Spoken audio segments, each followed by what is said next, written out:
Okay, so thank you very much for this invitation again. And so I will talk about basic stuff. My talk will be on waves and resonances of these waves and instabilities in rotating on stratified flows. So waves are the ingredients, in fact, of several motions, or many motions that are present in stratified and rotating flows. But these ingredients are not enough. You have to cook them, okay, to see something. And in this kitchen, so we have these resonances, and these resonances of these waves can give rise to instabilities. So that will be the skeleton of my talk. And I will start with a very simple theoretical or analytical mathematical analysis of these waves and different types of waves. And the following, the second part of this lecture, I will try to explain to you how these waves can resonate and create instabilities in flows. So this work is in fact a compilation of works that I did last 15 years ago with my colleague from Marseille, so Michael Lebar, Stéphane Dizès, Benjamin Favier, and also colleagues from Germany, Uwe Arlander and Jan Borsia, and also some PhD students that I supervised this last year. So Witzel Hermann, Laurent Lacaze, and Giulio Facchini, for instance. So to give a glimpse of what is an inertial instability, I will start with the motion of a solid. Okay, and so let's take a solid of any shape, and we write in these following equations the conservation of the angular momentum. So because the solid will rotate, so we know that the angular momentum is m, and as we conserve it and as it rotates, the equation of conservation of this momentum is just dm dt plus omega cross m equals 0. Okay, with omega, the rotation vector that can be projected on an inertial frame with the projection omega 1, omega 2, omega 3. Now we will change the reference of frame, and we will express m in what is called the principal inertial frame, where, if you want, the angular momentum matrix is diagonal. It has only term on its diagonal, and this will simplify a lot the presentation of the calculations. So if you take the conservation equation, you can write explicitly the conservation of the angular momentum on the axis 1, on the axis 2, on the axis 3. So I1, I2, and I3 are the three values of the inertia around axis 1, axis 2, axis 3. Omega 1, omega 2, omega 3 are the projection of the rotation on the three axes I mentioned. So these equations, well, you see, I have no damping, no friction at all. Okay, this is pure Euler equation for solid bodies. There are three stationary solutions to this equation. We can imagine first that you rotate the body around axis 1, and that is omega 1 equals omega, and omega 2 equals 0, omega 3 equals 0. You can check that this term is 0. d over dt is equal 0 because omega is a constant. And you have also the second solution, which is oppositely omega 2 equals omega, and omega 1 equals 0, omega 3 equals 0, and so on. Omega 3 equals omega, omega 1 equals 0, omega 2 equals 0. So now we have these three solutions, which are stationary. You can imagine to perturb them with three little perturbation of a rotation that I call epsilon 1, epsilon 2, epsilon 3. You plot this perturbation in this equation there around this solution. And you realize very quickly when you play with this equation that you can express the equations for the epsilon I being 1, 2, or 3, under this shape, d square epsilon dt square, a square is missing here, plus ki square epsilon I equals 0. And the chi I square are constant numbers, but which is a combination of these differences here. I1 minus I2, for instance, multiplied by I3 minus I1, and so on. And you see very well there that if I1 is greater than I2 than greater than I3, that's to say that I2 is the medium inertia momentum. In fact, the rotation around the second axis, E2 here, is unstable, okay, because the k square will be positive, and so the equation will lead to a real eigenvalue with one which is positive, and you see that you have here this point there which is unstable. It is a hyperbolic point. So if you start with this rotation E2 here, you make a little perturbation, you go back, you see the vector rotation will make a rotation like that, and will come back here to its position, and it will have to wait a little bit to have a new perturbation, okay, and it will rotate like that. And in fact, it will make heteroclinic cycles.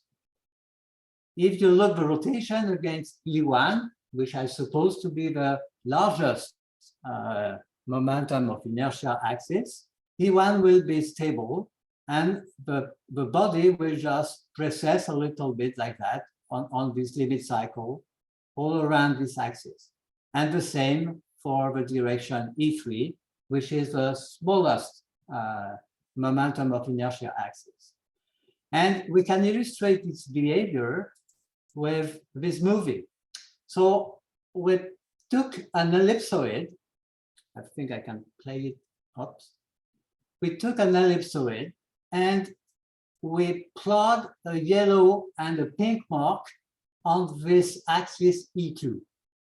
And you will see that you start with a yellow and you flip to pink and yellow and pink again. Okay, I will play the movie a last time. Okay, you start with yellow and you rotate this body, which has 3 different axes of inertia, and you illustrate perfectly what is an inertial instability. So that was just to give a glimpse, if you want, a taste of what is an inertial instability. In fluids, we will have the same kind of things, okay, but more complicated, because of course the fluids can deform, can sustain waves. But before to see the waves, there is an important, I will move this in there. There is an important theorem that holds for fluids, and this is called the Taylor-Prullman theorem. And it has to do with the fact that the Coriolis force, in fact, is a restoring force. And I will explain that better later on.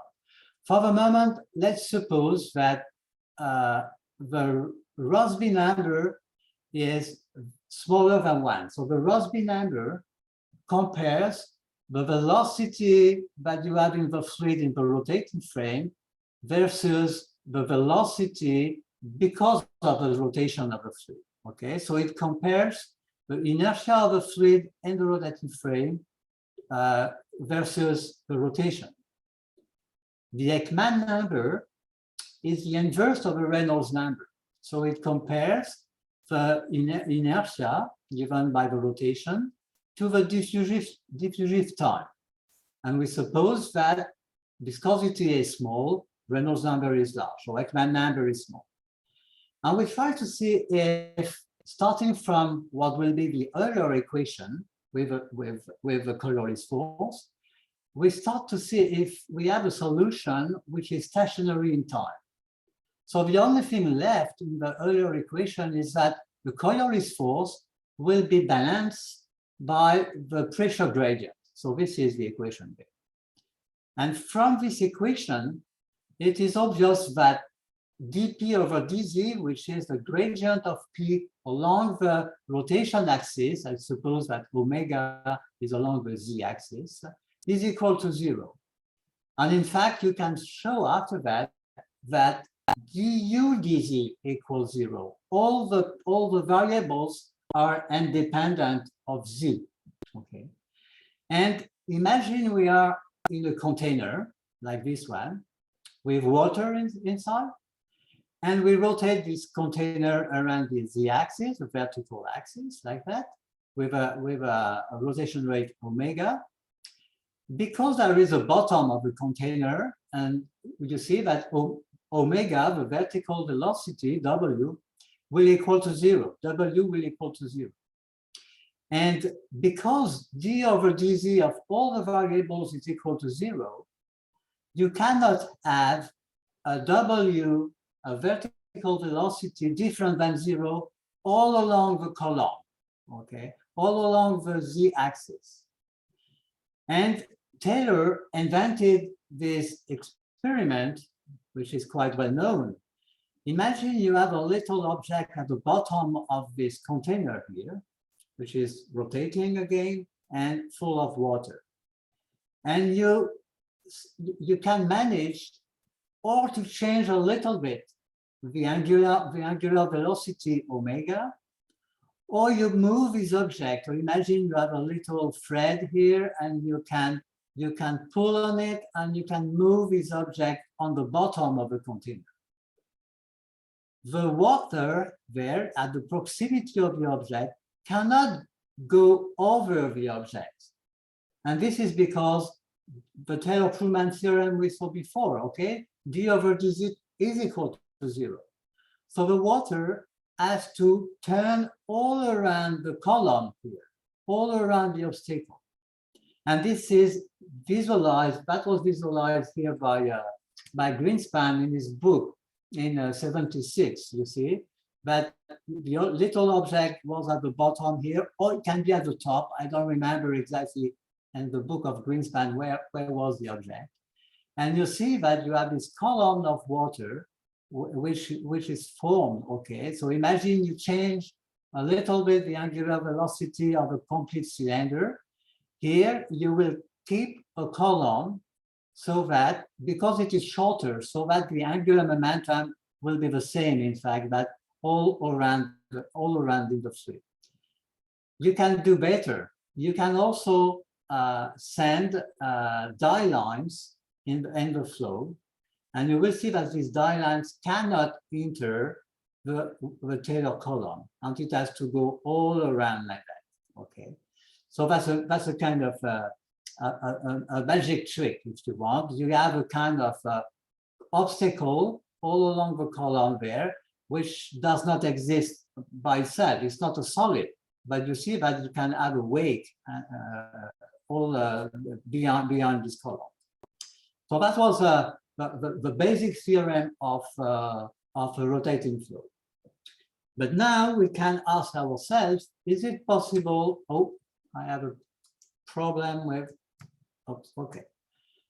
Is it possible to have motions, to have non-stationary motions in the fluid? Okay. And it is what I started to explain before, that the Coriolis force, when we are in the rotating frame, is a restoring force. And that comes from the fact that if you make a perturbation U, okay, in this rotating tank, rotating flow, you create, so you take a particle of fluid here, and you make a little perturbation U, and you look at the effect of the Coriolis force. The Coriolis force being omega cross U, which is perpendicular to U. Okay, so it will move a particle a little bit on the side here. And in fact, it is a central force, and the particle has a tendency to make a circle. And making a circle, it will come back to its position. So that's the reason why we say it's a restoring force, okay? It's like a spring that takes back the particle to its position, but after it made a circle. In fact, you take the earlier equations of without viscosity, and you write down here the equation. Even the rho has been absorbed here by the P, which has been divided by rho, the density of the fluid. So you just have the inertial term, the Coriolis term, and the pressure gradient. And if a fluid is divergence-less, and this is mostly the case in what I will present, and if you take twice the curl of this equation, and that was done in a paper by Poincaré in 1910, if you take twice the curl of this equation, so twice the curl of the equation will be equivalent to take the gradient of the divergence minus the Laplacian, okay, of a vector. And you find, if you play also this twice the curl of a cross product here, you find this wave equation, which is the d square, d2 over t square of the Laplacian term of u is equal to 4 omega square d2u over dz square. Okay, so this equation, you see, is a wave equation, and these wave equations are called the inertial waves, or sometimes the Kelvin waves. And in fact, in a real fluid, because of viscosity, these waves are damped, but they can be excited. And again, in the book of Harvey Greenspan, you find this photo where you have a rotating cylinder, you have a little axis that you barely see here, and you have a little disc here, which is a little bit tilted versus the horizontal. And this little disc so precess in the rotating frame, it rotates about this axis, and it forces a wave. And you see these waves, which goes like that, like these crosses there, and they bounce on the side like that. Okay, so that was a visualization of this inertial and Kelvin waves. We can be a little bit more precise about these waves. And first, maybe because the movie is on, you see, this is a movie that was performed from a PIV analysis by our colleague Frédéric Moisy in Paris.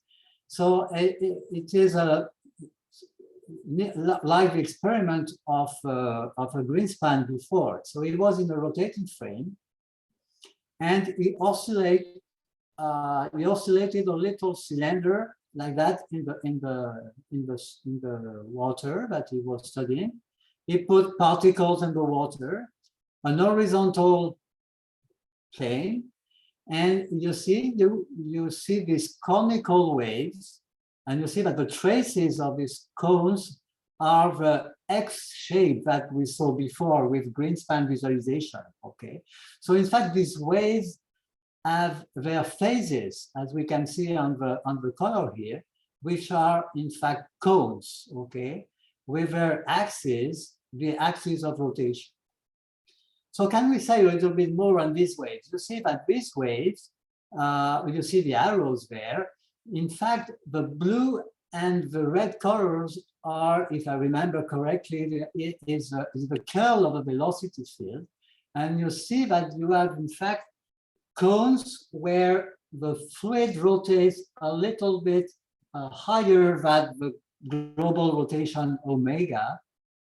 And nearby, you have another cone where the fluid rotates a little bit lower, in the lowest velocity that the global frame, the global rotation frame.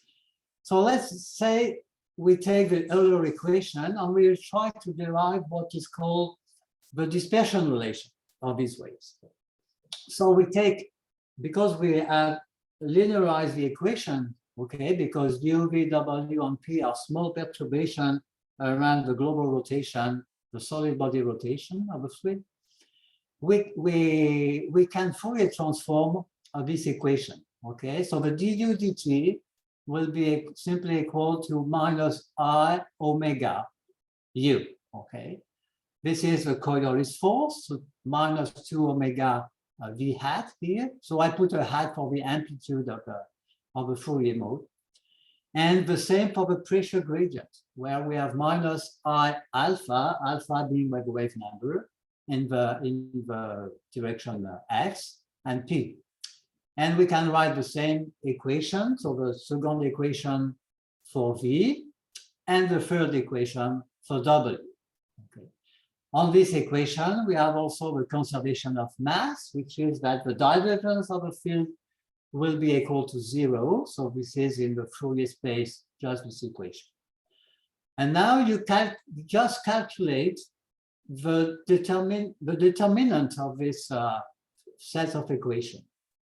And you say that the determinant is equal to 0 if you want to have existing perturbation non-zero perturbation. So u, v, w, p, p hat being equal to non-zero. And when you write down the determinant, you find omega square is equal to 4 gamma square omega square divided by alpha square plus beta square plus gamma square. This is the square of a wave number of the total of the norm of a wave vector, the square of the norm of a wave vector. And gamma square is in fact the projection of k, the wave vector, on the axis of rotation. Okay. So in fact, this omega square, the frequency, is equal to 4 capital omega square cosine square of an angle, and the angle is here, theta, is the angle of the wave vector versus the axis of rotation. Okay, so the inertial wave dispersion relation is just given by this equation here. And what is very particular is that you see the beam of waves, which gives the group velocity, is flowing away from the cylinder along the cones like that.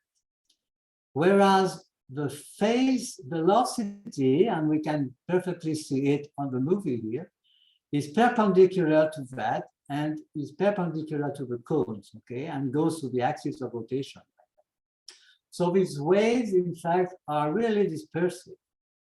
Okay, the phase velocity is even perpendicular to the group velocity.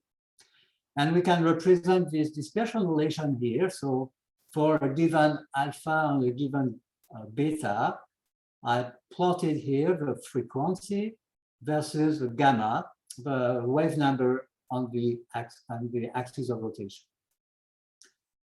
Okay, so that was the case of inertial waves in a rotating container, and this is the 3D version.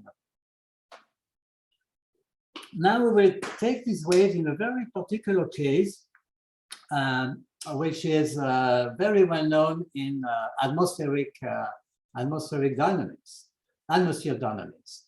And this is what is called Rossby waves.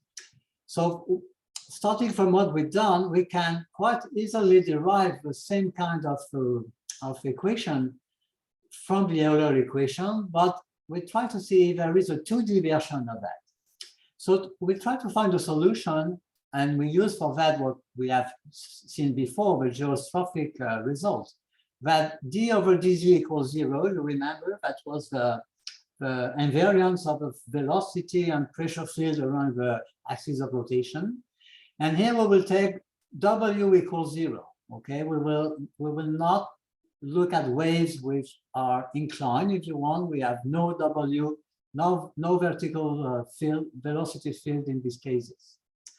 But because the Earth is a sphere and it's not a plane, the axis of rotation varies with the latitude, okay? Because the angle, the projection of the axis of the rotation rate of Earth is changing with the latitude, okay? Depending if you are at the equator, where the rotation of the Earth is perpendicular, so we are, in fact, omega equals 0, and equatorial plane to the North Pole or the South Pole, where the rotation is exactly aligned with axis of the sphere. And in fact, there is an approximation, which is the first, if you want, Taylor development, Taylor expansion of omega. We say that d omega dy, y being the direction along the latitude. So d omega dy is equal to beta, on that put a C here, okay? So not to mess up with a beta, which is the wave number in the second direction of my frame. So beta is called for, that will give rise to what is called the beta effect, okay? So we write down the equation as we did as before, okay? But now we are in 2D, du dt equal minus 2 omega y, and omega of y will just be equal to beta y, in fact, with a y, the variable, times v equal the gradient of the pressure in the x direction, and the similar equation along for the v equation, like that. And if you take the vertical vorticity equation from that, but you eliminate the pressure here, okay, you can add this equation back at you. Okay, d over dt, you calculate du dy minus dv dx from that. And here you calculate the same derivative here, d omega dyv, okay. And you will find something which is like that, okay. So this is equation that links, in fact, the vertical vorticity to the velocity v through the term that is called beta, in fact, here. And now, if you Fourier transform this equation as we did before, and you use also the divergence less property of the field, you find that the dispersion relation of these waves is equal to minus 2 beta c, the beta effect, alpha, divided by alpha square plus beta square, okay? And this is, in fact, the Rossby wave dispersion relations. And these waves are well known, and we know them from meteor maps like that. You see, these are these waves, for instance, that covers the north hemispheres, where you see them from the top here. You see the succession of cyclones and anticyclones. And in fact, these Rossby waves, in fact, are the source of our climate, the source of our weather, okay? And we know that in summertime we have anticyclones, and that is predominant in Europe, for instance, where we have a summer, and so on, okay? And another thing is to notice is because of the signs of the beta C and because of the minus signs here in front of the 2 here, we know that the Rossby waves propagate westward in the atmosphere, okay? If we try to reproduce these waves in the lab, and that was done, in fact, by Rossby at, you see here a photo that I found on internet, that was in 1926, and he had a rotating tank. And to observe these waves, this kind of a 2D version of the inertial waves, we can use a trick, which is to have a bottom which is a conical. So we have a slope here on the bottom of the container. And we do as before. So you write down the equation for the curl of a velocity, and you try to find a solution under the form du over dz equals 0. Okay, so this is in fact a solution which is a geostrophic. And you try to see if you make a local analysis, that is, you look in fact a solution around a point where you fix y, so d over dy equals 0. And if you take these two hypotheses, you will find, in fact, that the second derivative of w, the vertical velocity, is equal to 0. Okay? And if you take that, the solution of that is just w is a linear function of z. Okay, so you know that W is, we say, a factor A, but you don't know, Z divided by H.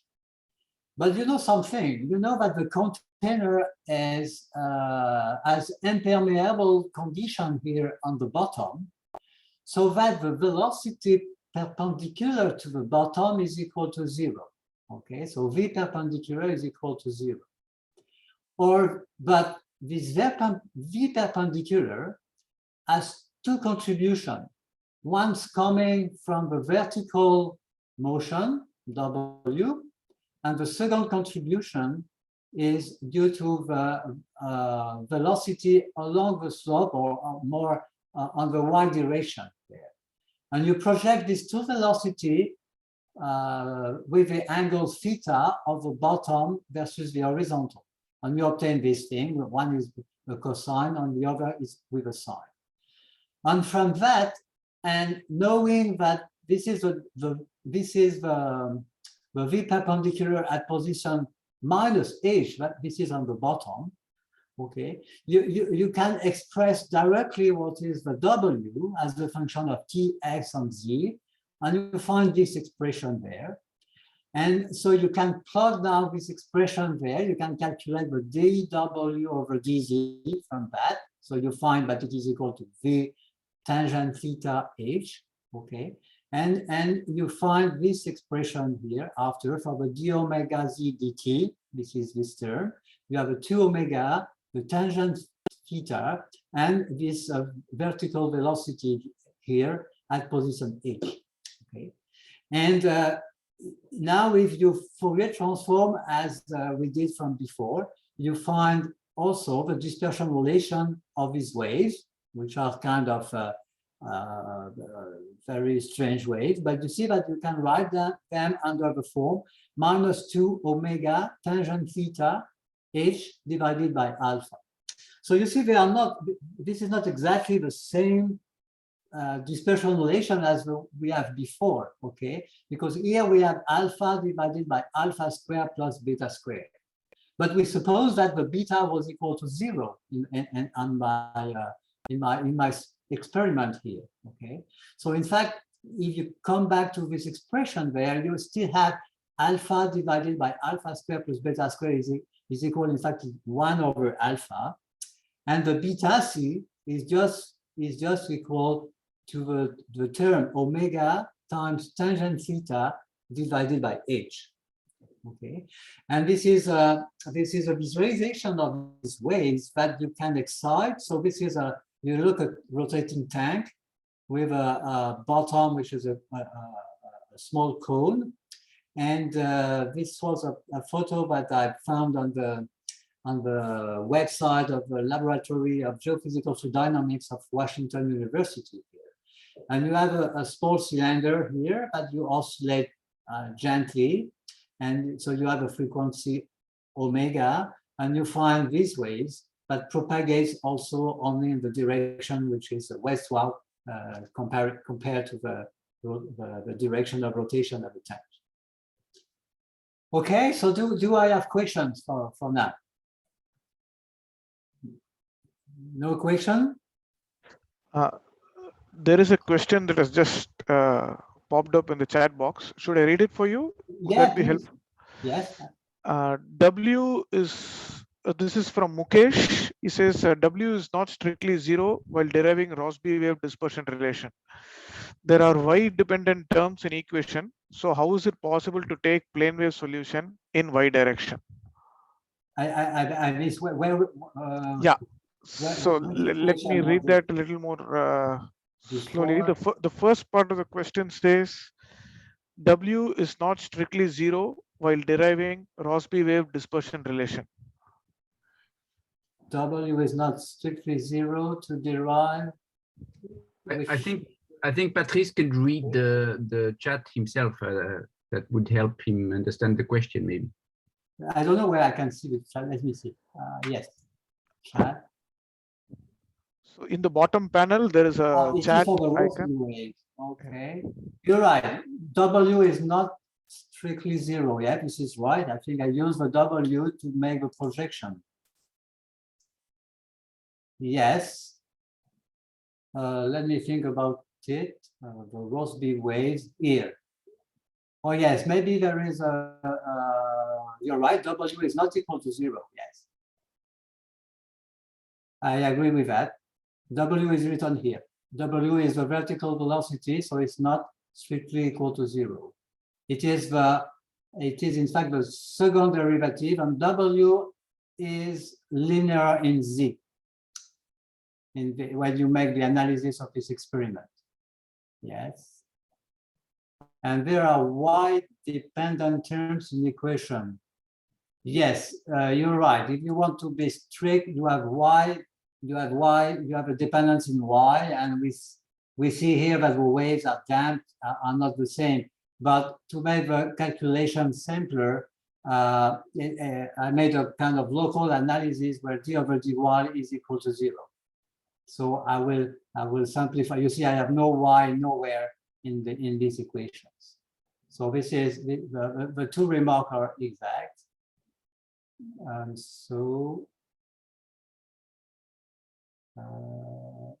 that's these are for previous one. Okay. So I hope I answered the questions. Okay. But your two remarks were correct. So now I will move, if I can. Yes. I will move with what is called internal gravity waves. Okay, so these are other types of waves that we meet very, very often in geophysics. So these waves are met when there is a stratification in density of a fluid. And this happens, of course, in the atmosphere, okay, where we have even a layer in the atmosphere called the stratosphere. And this is also met in the ocean, where because of temperature and because of salinity, the ocean is stratified in density. So we will first look what is going to happen, okay? What is the restoring force here? So imagine you have this vertical profile of density where you have a heavy fluid at the bottom here and a light fluid at the top. And you see that if you take a particle here, somewhere here, and you move it, we say up, you see that this particle of fluid will be denser, so will be heavier than the surrounding fluid, okay? So it cannot stay there and it will fall down, but because of its inertia, it will go further down. And we have, after that, it will meet denser fluid that what it is, and it has to come back to its position. And again, if we neglect friction and viscosity, you can have this motion which is oscillatory. So we will just describe these waves now. So the equation will be the same as before, okay, except we will not rotate. And we have here, so the du dt is equal to the minus dp dx divided by rho, the same for v. And now in the equation for the vertical velocity, there is a force which is a supplementary term, which is equal to a buoyancy force.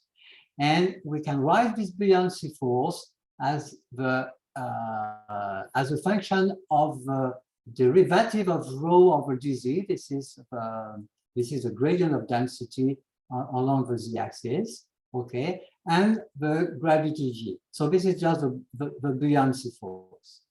And in fact, to characterize this stratification, we used to take a number, which is this number, minus 1 over rho d rho dz, so this is this term here, and multiplied by g. And you see that this term that we square, we say it is n square, is a square of a frequency. And that was introduced by Bruns and Vaisala. So this is called from then the Bruns-Vaisala frequency or the buoyancy frequency. And so traditionally, we call this frequency n. So the conservation of the mass, which is in fact just the transport of the scalar that makes the stratification. So it can be conservation of salt or the conservation of mass if it is heated water. You can just write it as a transport of the scalar. So dB dt is in fact equal to minus n squared w, the vertical velocity.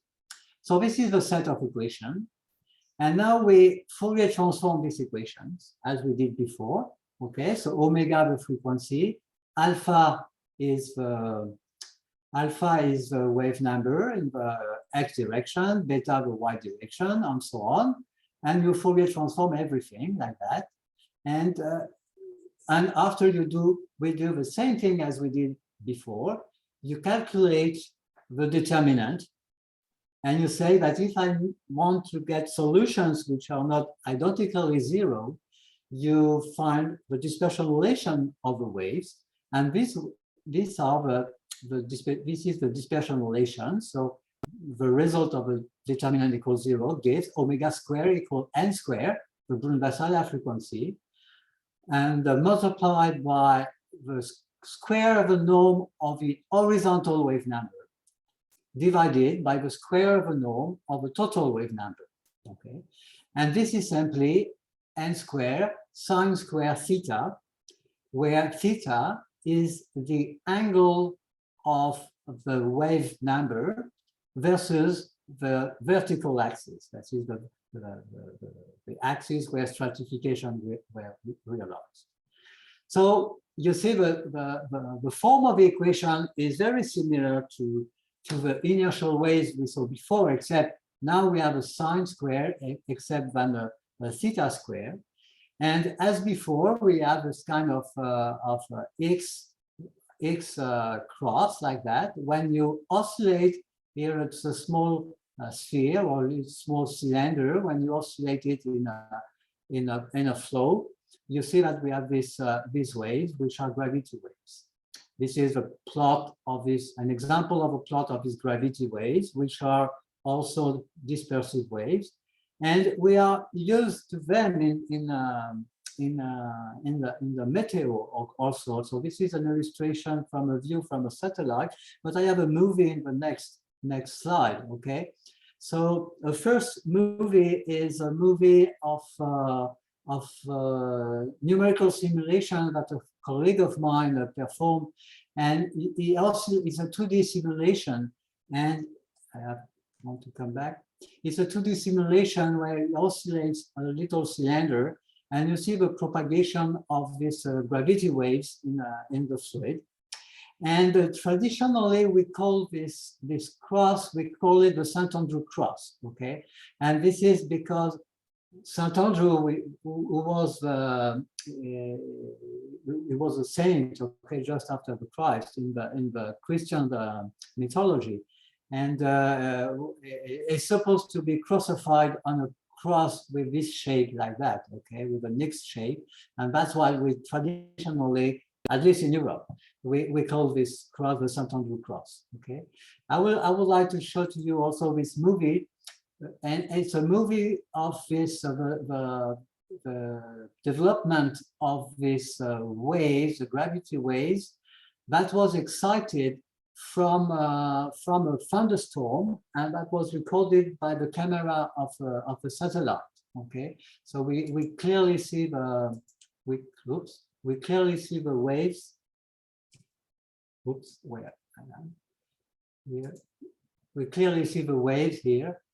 Propagating from a point, so we clearly see a part of the cones, and that was visualized by the clouds, in fact.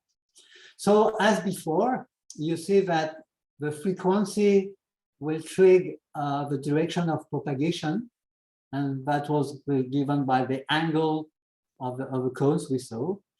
As before, we have a phase velocity, which is perpendicular to the group velocity of these waves, and this gives a very particular behavior.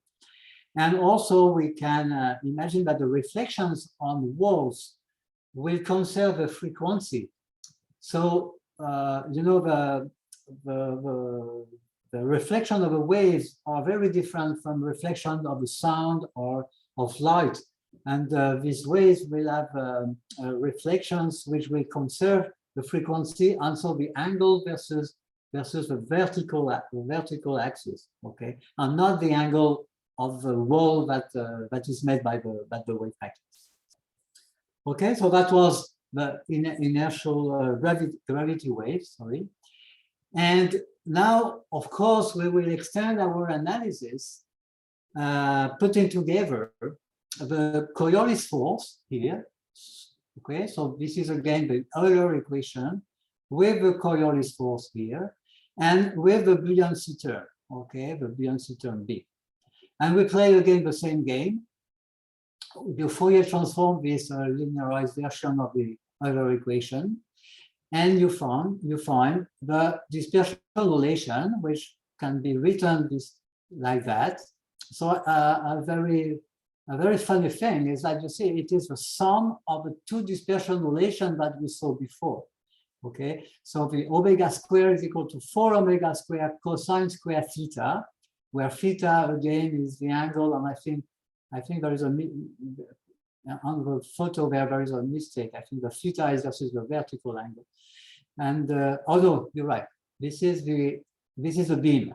This is the direction of the beam. So the beam is perpendicular to the wave vector. So it is right, it is correct. The theta is the angle versus the beam versus the horizontal, or the wave vector versus the vertical. And because the axes are perpendicular, it works the same. And so the term coming from the inertia here, 4 omega square cosine square, plus n square sine square. Okay, and from this relation we can, for instance, plot the theta, and I will see that in the next slide. Or it is here. Okay, so we can plot, for example, theta as a function of the omega divided by n, and that was in fact for different omega.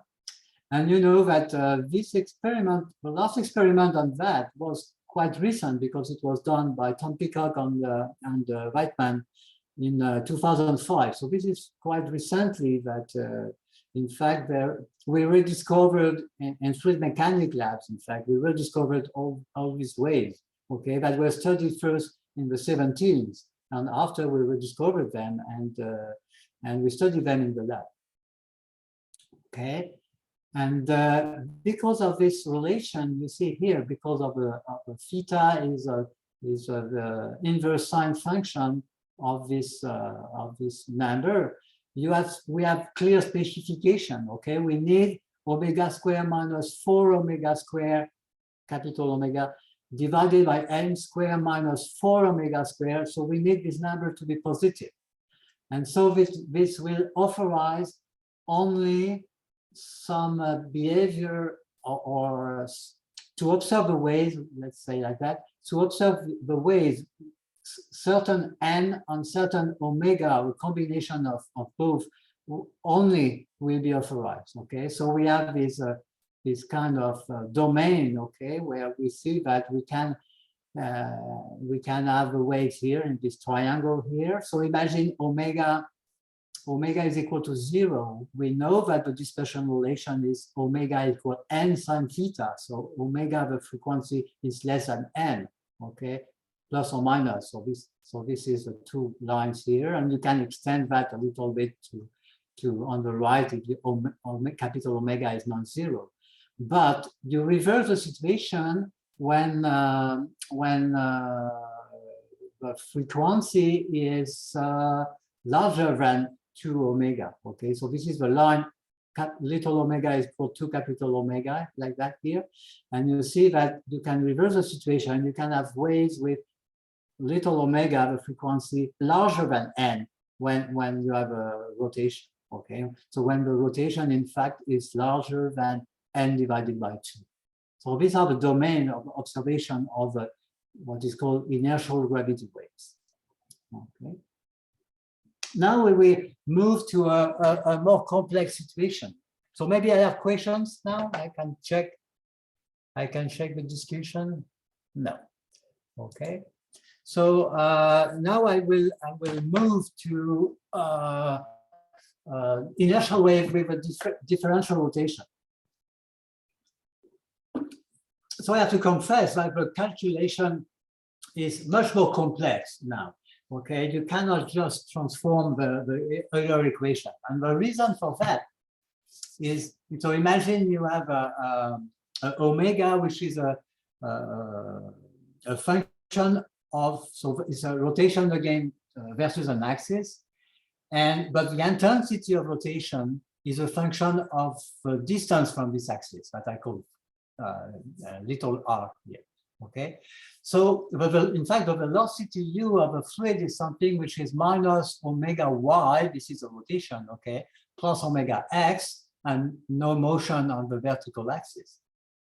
So this is a basic rotating fluid flow, and if you write down the Euler equation for a perturbation, so you have to take into account, before linearization, you have to take into account the nonlinear terms.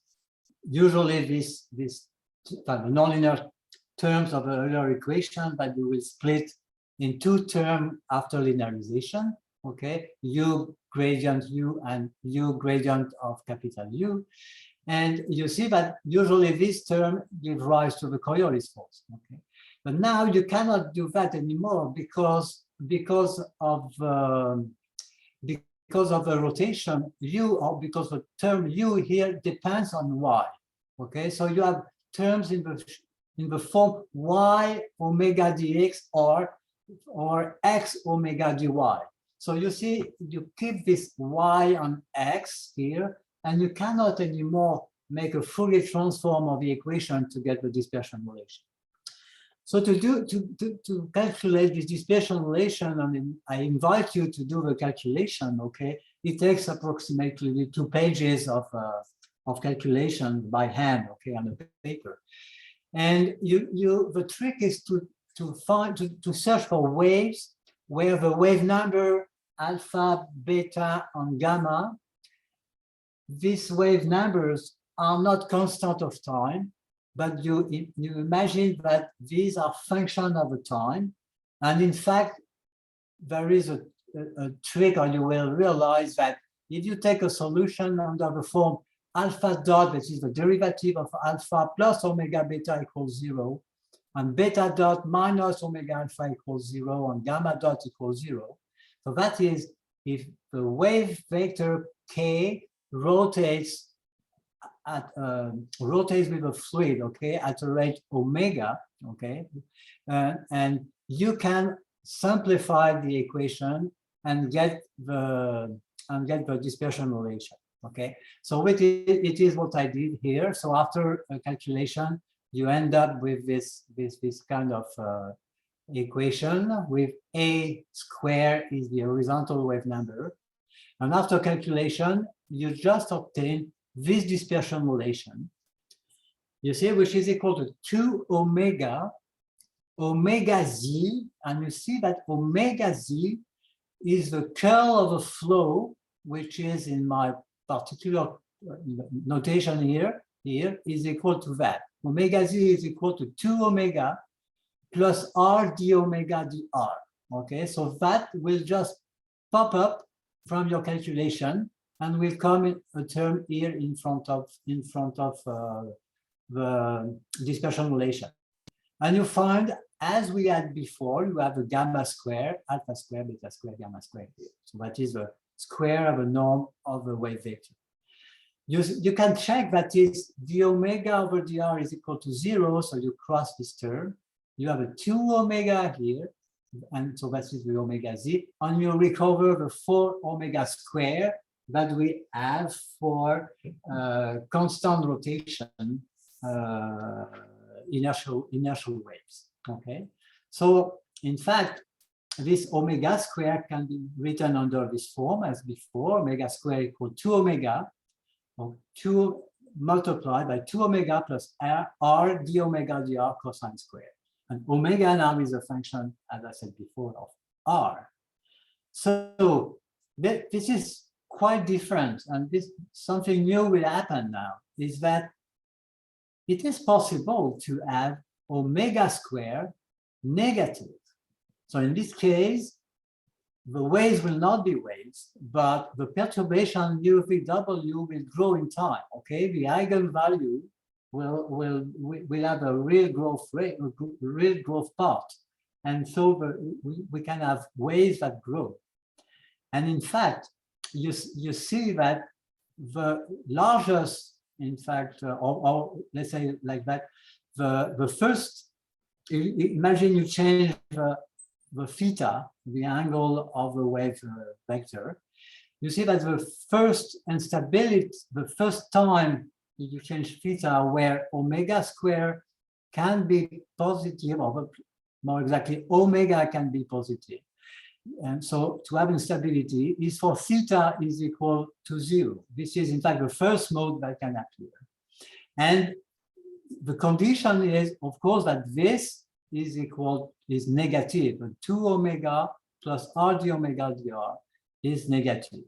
And in fact, this is the Rayleigh criterion for the centrifugal instability. And we know that we have this instability that happens if you rotate a cylinder, for instance, and in a flow, we know that we can have an instability like that because the 2 omega plus r d omega dr is negative for this kind of flow, and we observe what we call the Taylor vortices, okay, which have been simulated in this example here, or observed in experiments. Okay, so that was inertial waves with rotation, and I will move on now to another aspect of geophysics, but more astrophysics, which has to do with magnetic field. And I will use exactly the same technique that I used before, is to have a linearized equation without viscosity and Fourier transform of them. So now I will have a special force that we'll have to add on the earlier equation. So we will not rotate, okay? We just have the velocity field, which is constrained by the pressure gradient. And we add what is called traditionally a Laplace or a Lorentz force. So the Lorentz force is the current cross the magnetic field. So I have to say, but I imagine that you read it, that we are now considering a conducting fluid under a magnetic field. And so we have a density of current, which is given by the nabla cross B divided by the permeability of the fluid. And the Lorentz force is just J here, G cross B, okay? And we put that simply in the equation of motion. And we have a supplementary equation, which is the induction equation. If we have gradient of velocity of a perturbation, little u here, and an arrow is missing here, we know that we can induce magnetic field, okay? In other terms, we can distort the magnetic lines that we imposing the magnetic field B, okay? So this is what I call this little magnetic field, little b here, okay? So we develop the equation as we did before, okay? And you put everything together. So you have the equation for U, the equation for B, and you Fourier transform the equation, okay? And you try to find a solution of this equation, and you find the dispersion relation, which is omega squared is equal to B squared, capital B squared, for being the imposed magnetic field, rho the density, mu the permeability, and gamma squared, which is equal to the wave number along the magnetic field that I put vertical here, okay? So this is what is called the dispersion relation of Alfvén waves. And in fact, you see that these waves are a bit different from the waves we saw before because they are non-dispersive. Okay, omega is proportional to gamma. Okay, like that here. Okay, and you can define a phase velocity which is equal to the group velocity, which is the alpha velocity, which is in fact the square root of this term, which is b divided by square root of rho mu.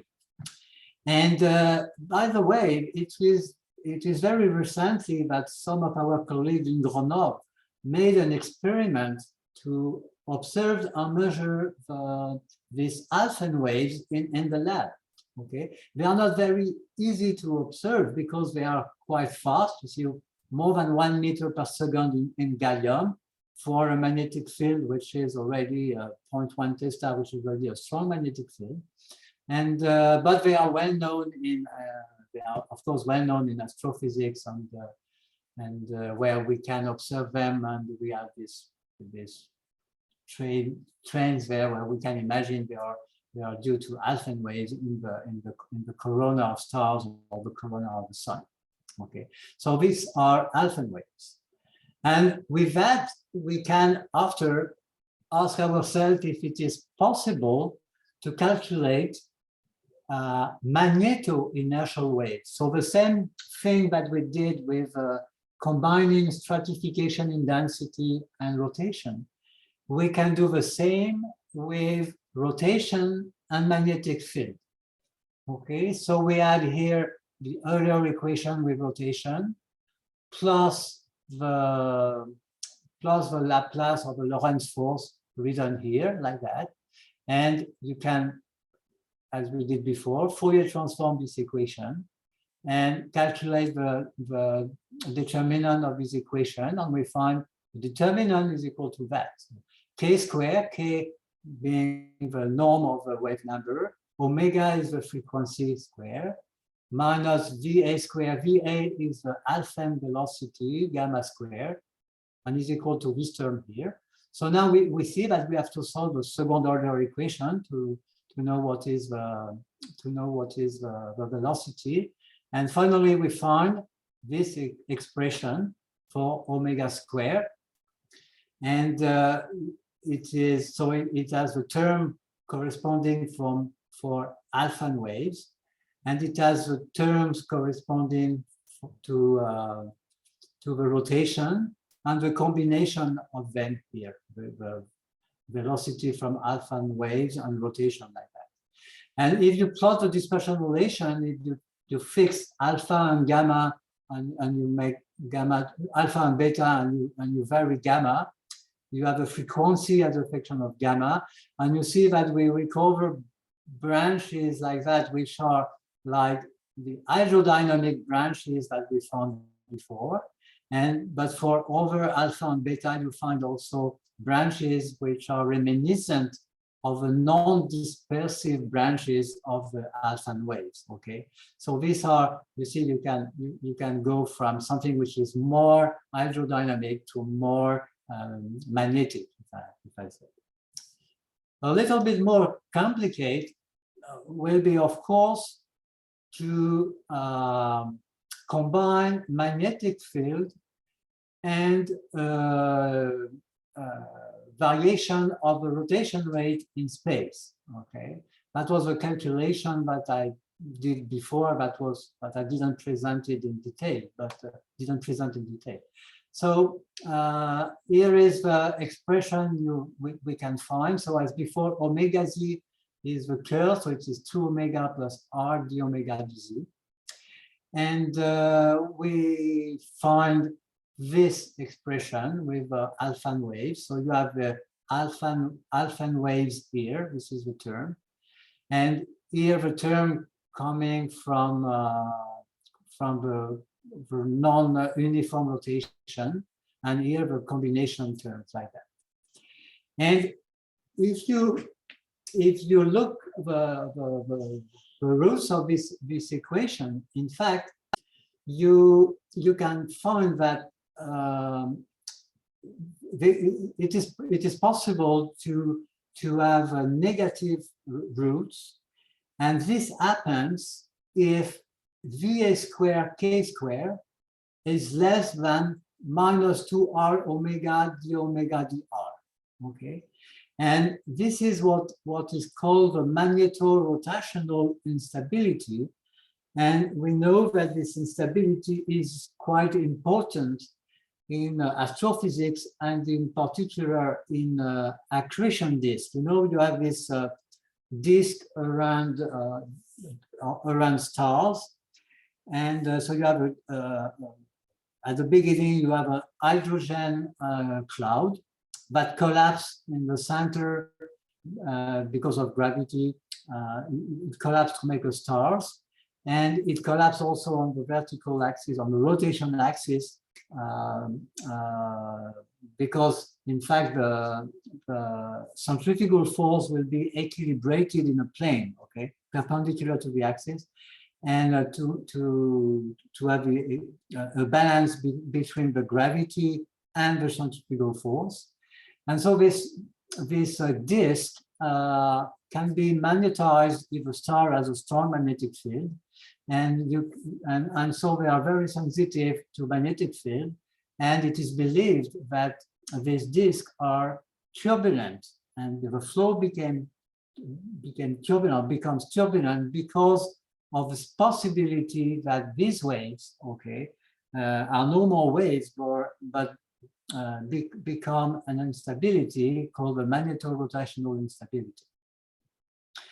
And I would like to make a point here, and before going to my next part, which is, you remember the equation we obtained for the non-uniform rotation, and it was under this shape here with a 2 omega r d omega dr. Okay, this is the variation of omega in r and the cosine square.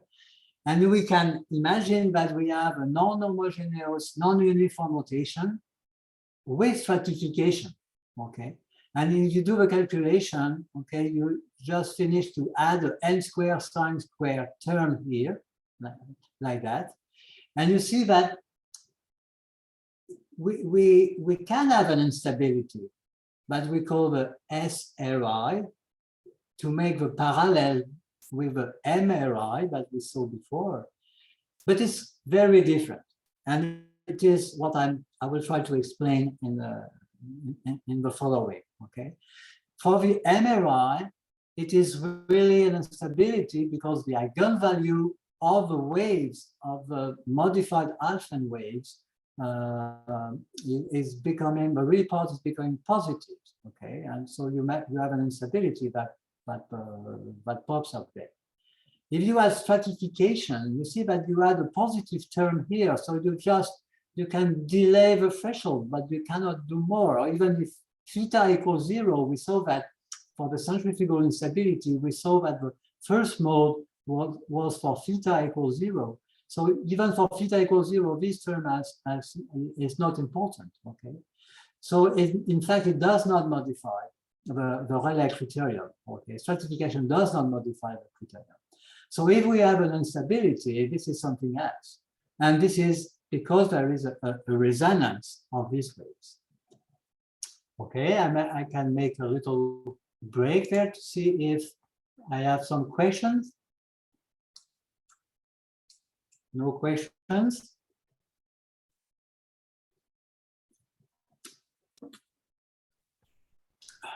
There is one question that has appeared on the chat box.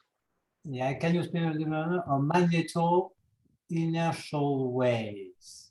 Okay, it is what I thought I did. Where is it? Magneto inertial waves. This relation. What do you want me to do?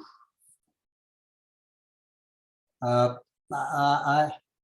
think there is nothing real to say. Okay, you take the equation that we had before from the Coriolis force. You add so these terms here. You add the terms from the Alfvén waves equation. Okay, here. And you do as we did before. You Fourier transform these things, and you try to find the omega square, and you just find that. Okay, but this is a result of a determinant is equal to 0. Okay, what I can say is that I will send my slides, I think, my PDFs, and I think that the lecture can be online. Is it, Manu? Is it what it is? Yeah, that would be possible. Yes. Yeah, so I think that the people can maybe recover results. Of course, in the presentation, I didn't, it takes sometimes long calculations, so I didn't want to bother everybody, to present this boring calculation sometimes, okay? But basically, the strategy is always like that. You start from the linearized equations, and you end up to Fourier transform them to get the dispersion relation. I hope I answered the question, so in fact, what I wanted to do with this magneto-inertial waves, what I wanted to do is to go to this point where you see you can copy this relation, knowing that you have to replace 1 over omega by the omega z, and from what we did on the simple centrifugal instability, and you have this relation here that appears, and that makes clear what is the MRI, okay, the magneto-rotational instability. This is the way to calculate it, okay. You have to have a non-uniform rotation plus a magnetic field, and you can obtain this instability. And what is nice is that in this simplified form, you can really go to the end of the calculation and prove that you can have an instability. And by the way, you see that the instability, I do not have a plot here, but the instability can be reached, okay, when VA square is small enough, okay, given the omega and the omega dr, you have to have a VA square small enough. And if you remember, VA square is proportional to B square. Okay, so you need to have a magnetic field, but not too strong to observe the MRI. Okay. Okay, so I checked my time. Can you tell me? So I still have half an hour. Is it the plan? We have 15 minutes left. 15 minutes. Okay. Oh, so it's a bit short. Let me see. So I will.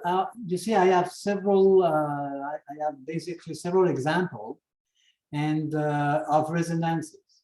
So I will try to explain these resonances to you, and give some examples. Okay. So in fact, so there my lecture will be more like a seminar, okay? And in fact, it's a seminar that I give, and this is the introductory part or slides of my talk, of a normal talk. Okay, what I want to say is that instabilities in stratified shear flows, they are known to originate from resonances, okay, or resonances of waves. And this is known from the seminal work of Keynes that's published in '72. And there is also a paper that I like, is given by Carpenter and colleague and published in Applied Mechanical Review in 2011. And there are also, there is a mistake in the name of my colleague, and who made the original calculation, some of the original calculation 94, and you have also a paper by Craig in 85 that explains very well this stuff. In fact, I took here my illustrations on the images, on the figures from the work of Carpenter, okay? So if you go and you find this paper, and I can send it to you if you send me a mail, you can find all these plots and all the explanations you need, okay? So in fact, even the simple, what we call the Kelvin-Helmholtz instability, can be understood as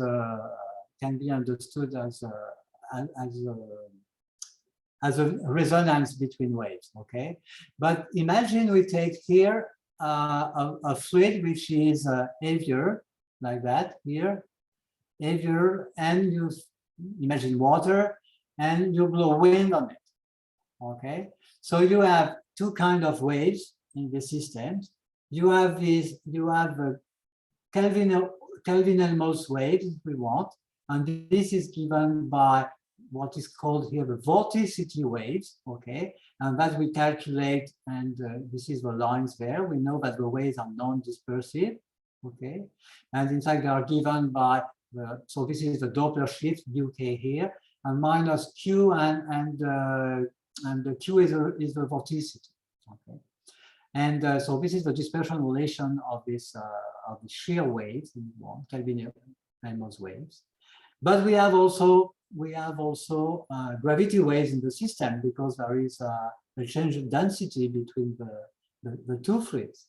And the dispersion relation for these gravity waves is kind of classical thing too. So it is equal to square root of G. So if G is rho prime minus rho divided by rho, for instance, there is a prime, but it can be just G if you neglect, for instance, the density of air, and G, K, the wave number divided by 2, and the square root of that. So this is the traditional classical gravity wave dispersion relation. But you have also, because of wind blowing, you have also the transport by the wind and the Doppler shift. So this gives UK. And this is the parabolic shape here that you have like that. So you have a brand G plus and the brand G minus, because you have a two direction of propagation, of the plus or minus here. Okay, and you see that this, just a note now, you see that they intersect, which is the only thing I can say now. And so these are all waves. But we know that, and I take the example from Carpenter, but it originates from Cairns, in fact, is we take this profile of velocity like that, and here I have no stratification. If you take this profile of density, so the profile of Q is in fact like that, okay, the vorticity, we find two waves, okay, two vertical waves, which are, one is here, this is the line here, and the second line here. And we see that these lines intersect. However, if you make a complete calculation of a dispersion relation, you find, in fact, that the true dispersion relation has this shape here, okay? You find the frequency versus wave number, like that here. It disappears completely here, so you have no imaginary part in the eigenvalue. But because of the intersection, you find, and you have only a second order polynomial to solve, you find that the eigenvalue takes an imaginary part now, which I call here omega I, which is a growth rate, okay? And you find, in fact, the growth rate of this system with two shear layers like that. So this growth rate of Kelvin-Helmholtz instability is due, or is arising, because of the intersection we can call the resonance between two vorticity waves. And this was also observed in something that we call the Joubaud instability, or the Taylor-Caulfield instability. So we say that, imagine you have this kind of velocity profile and stratification now. And so we have the vorticity deformation like that, and the gravity wave deformation like that. And you calculate the dispersion relation of these waves, suppose waves, they intersect also. So you have a gravity wave here. You see this is the parabolic curve like that. And the lines here are the vorticity waves lines, dispersion relation, okay? And you see that, in fact, they intersect at different points like that. And at some points, you see that they become unstable. And you have an instability that comes from one vorticity wave and one gravity wave. It is here, okay? Here, this is what is called the Taylor-Caulfield instability. So we have a shear flow like that. And in the same direction, we have a stratification like that. And we have now a resonance possible between two gravity waves. So one at the top, one at the second.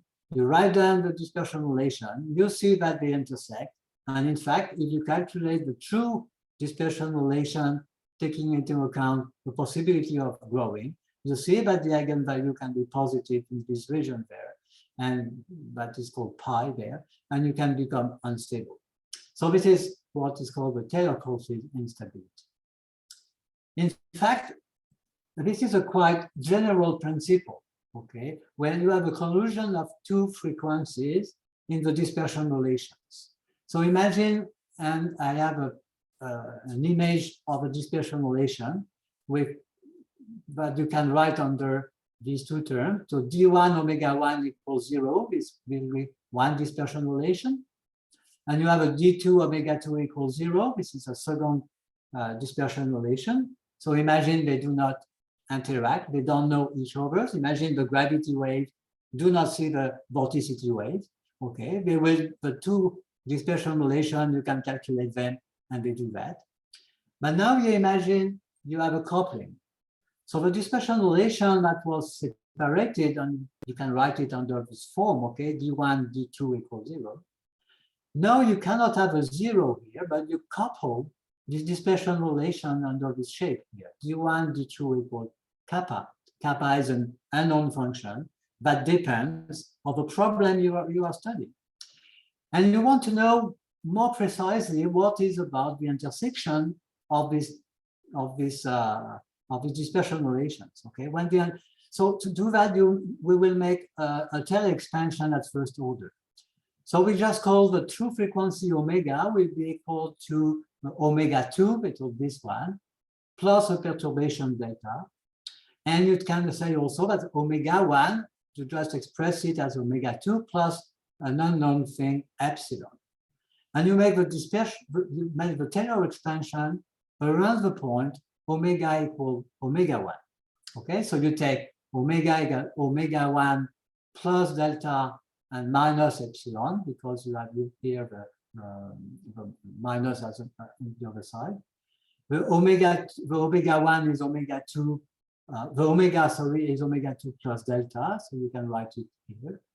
And the K1 plus delta minus epsilon is the omega that we have here, okay?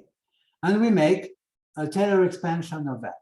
So here we have a deviation delta minus epsilon, the derivative of d1 versus omega 1. And you have the same thing here for the d2. And the k, the same thing with the k prime. So the prime just means the derivative versus the frequency. And you end up here with a second order equation to solve, okay? And it is here. And you calculate the discriminant of this equation. And the discriminant of this equation simply writes like that, okay? Another question is, can we find an epsilon, so a frequency, okay, versus this is the perturbation that we wrote, such that delta, the discriminant, is negative. So if we can find epsilon in such a case, it means that delta will be negative. So there will be an imaginary part of the eigenvalue, of the frequency, if you want. And so we are in this case. The frequency will not exist here, but will become real. And we have an instability. Okay. And so we have a condition on that. And a necessary condition, you see, that this term is negative because this one is a square. Okay. So this is a necessary condition. Okay. So this is one case. The other case, imagine we cannot find epsilon such that delta is negative. In this case, the frequency stays real, and it is what we call a curve veering, or avoiding eigenvalue. There are different names, okay? In optics or in acoustic, when you play with the waves, okay, acoustic or optic waves, and if, for instance, in metamaterials or in electronics, it is always what you have, okay? You have always avoiding eigenvalues like that, avoiding dispersion relations. And even in electronics, it is called opening gaps, okay? You have gaps in electronics, okay? You take, for instance, the Schrödinger equation that you integrate in a complex system with potentials and so on, and you find the dispersion relations, and you see that sometimes you should have, without coupling of the waves, you should have intersections, but in fact, because of the coupling, they avoid, and that will permit to open gaps in the system where electrons, okay, or the solution of the Schrödinger equation does not exist. And this is why our electronics is based on this point, okay? In fluids, we have the chance, but we have a possibility that we can have avoiding system, but we can have also resonances where we can have instabilities, okay? And that was realized for instance, in a paper by Mollmaker, McWilliams on Yavne more than 20 years ago, where they made what is called a WKBG analysis of a Taylor-Quinn system, or more exactly, of the SRI. You remember the SRI is this instability that we can observe in stratified, non-uniformly rotating fluid. And what they did is a local analysis. If you want, they take a ray theory, like in geometrical optics, and they made the stability analysis of this flow. And they realized that the instability can grow because of these waves, like that. They can be written here, but two of them are trapped on the sides of a cylinder of a Taylor-Quinn system. Okay, you remember that the Taylor-Quinn system is a cylinder rotating inside another cylinder. Okay, and you can rotate differentially the outer cylinder or the inner cylinder, and you have stratification. Okay.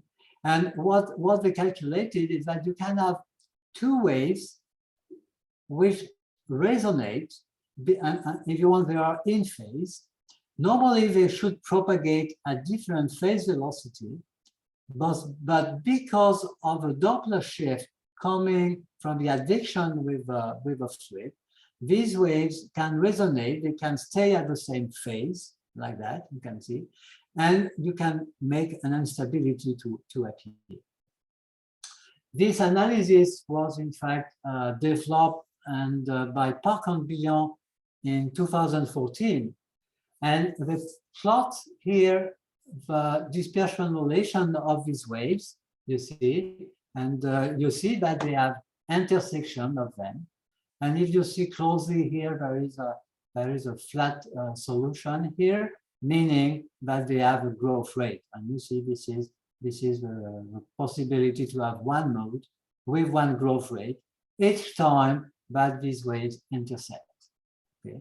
So a real possibility that you have an instability. This is an experimental study of one of my colleagues there, Arlander, and it is published in 2018 in the GIFD. This experiment was also done in the group of Iris Sweeney in Austin, in Texas. Okay, ourselves, we did this experiment. In fact, it was quite a long time ago, because it was just after the paper by Mollmaker and McWilliams.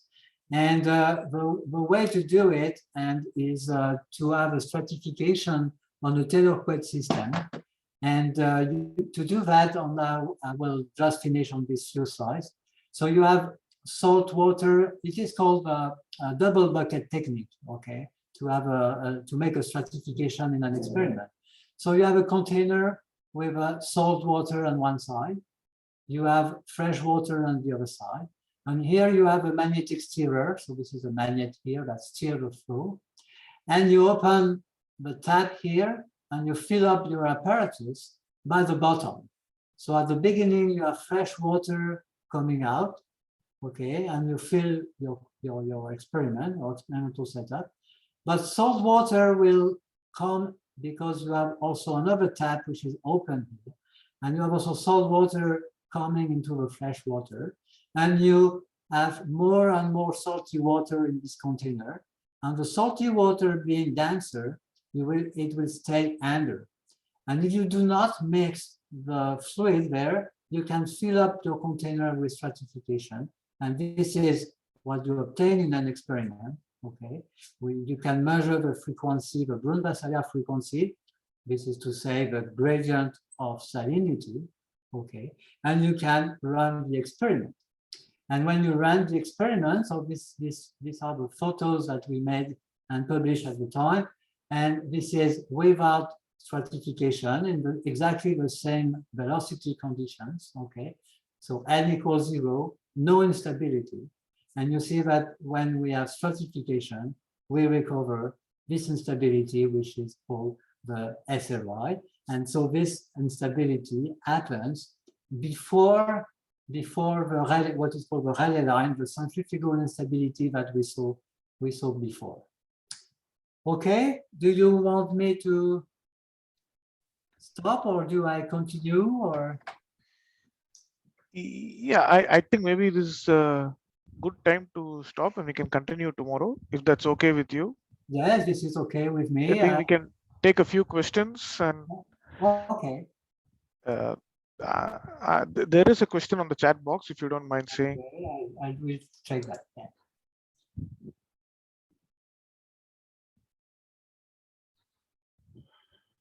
Yeah, there is a question. Is the magnetic field always constant?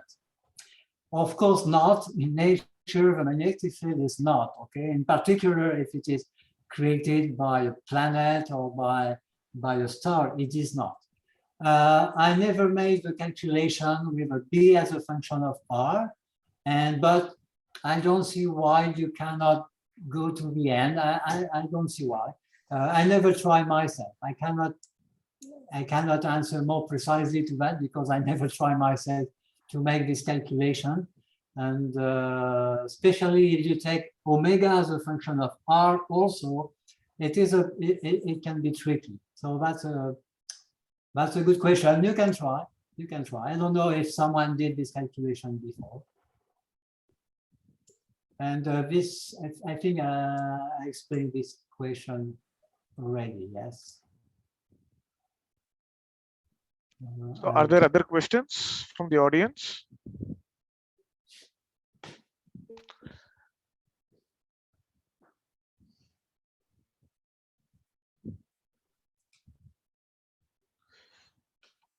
If there are other questions, we have time for maybe a couple of questions. If not, we can continue tomorrow with Patrice. Yes, you can send me by mail or keep your question for tomorrow.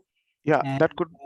So what I can do, I can send you by tonight. Is it okay? I send you the PDF of my notes so that you can put them online and people can come back to them. I'll do that. Yeah. Okay. Okay, if there are other questions for Patrice, please feel free to mail him. There is a comment. Patrice, if you would like to look at that comment. Yes, there is a comment to say that this just a comment. The fluid mode collisions sometimes occur in quantum mechanics. Okay. Okay, and maybe Julian can explain more. I don't know if you want to explain. I don't know that, but I am interested. I will take note of that. This is called a crime collisions, and so that will give what? That will give a focusing of a function of a probability function. Well, Julian, can you comment maybe your comment? I can unmute. Ah, okay. It's like an instability, okay? And so he cannot speak, but, and do you know what they observe? Do they observe, what do they observe in experiments? Kind of focusing of particles or electrons, someone? Okay. Okay, I didn't know that. I have to say that I'm a bit surprised because I thought that the operator linked to the Schrödinger equation cannot sustain real eigenvalues. But I will have a look to that. Thanks for your suggestion, and thank you. Okay, so for just to catch from what we said yesterday, so we saw with this experiment, it was a telequet experiment where the water was stratified with salt. And we saw that even if we are under the threshold of the centrifugal instability, and this is the case here in this photo, when the water is pure, we have no instability, and this instability can appear here. You can see it in the shape of this kind of pattern, helicoidal pattern, if we want. And this pattern, in fact, is due to the resonance of two inertial gravity waves, as we saw. And if I remember, I made a little aparté on the accretion disk. And so we think that this instability, which is due to stratification and the rotating system, can play a role, may play a role in accretion disk instability and transition to turbulence. In fact, it was shown later that the geometry, the cylindrical geometry of the telequet flow is not necessary if we want to have this resonance of waves. And there is a result here by Van Est on Yafne in 2017, where we just consider plain quet flow, you see here, and that rotates, still rotates around this vertical axis, and which is stratified. And what they observe is that you can really have the interaction and the resonance of Kelvin waves, which are these inertial waves, and internal gravity waves. Okay, so that may lead to an instability. And in fact, it was realized also the same year by my colleague Stéphane Ledizès and his student Chen that you even do not need, as a process of resonance is quite general, as I presented yesterday, you do not need to have even rotation.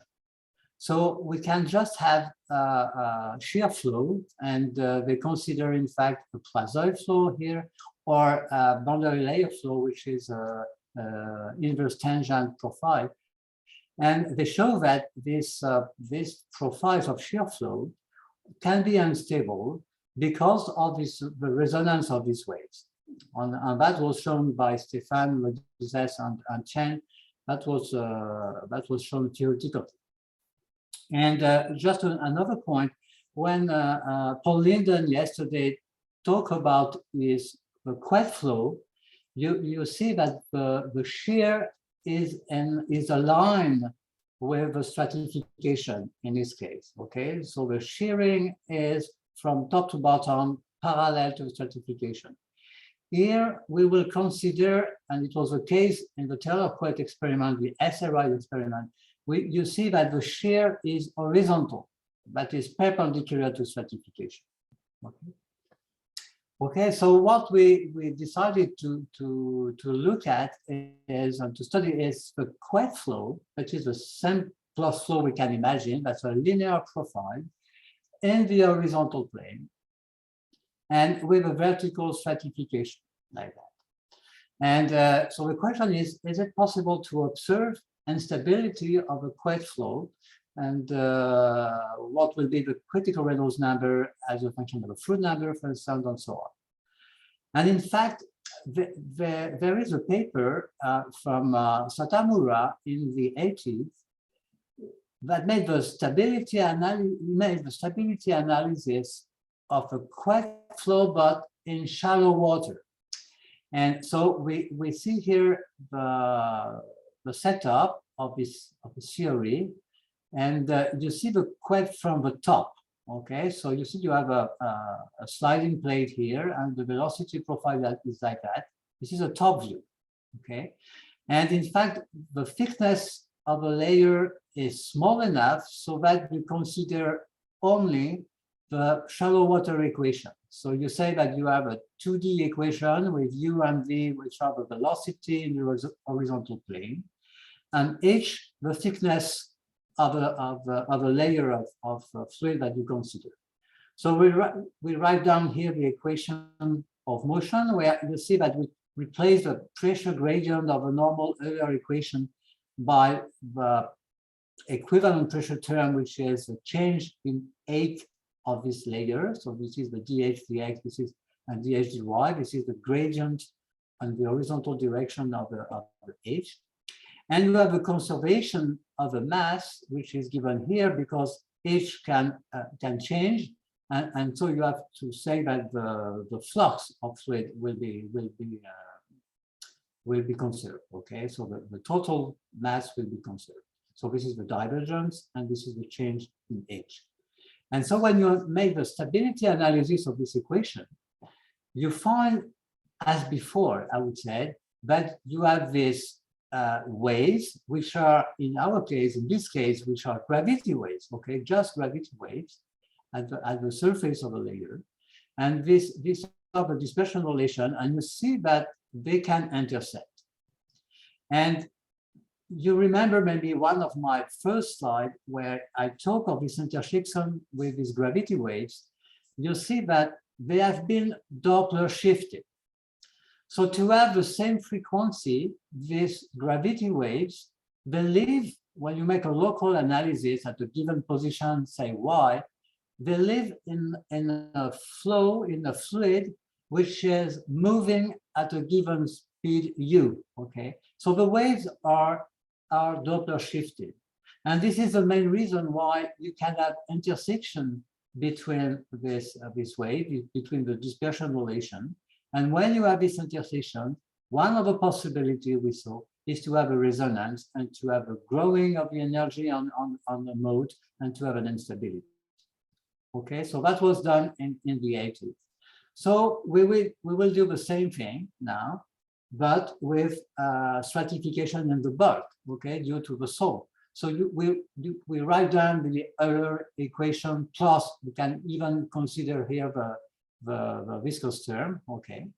And you see we have the three equations here.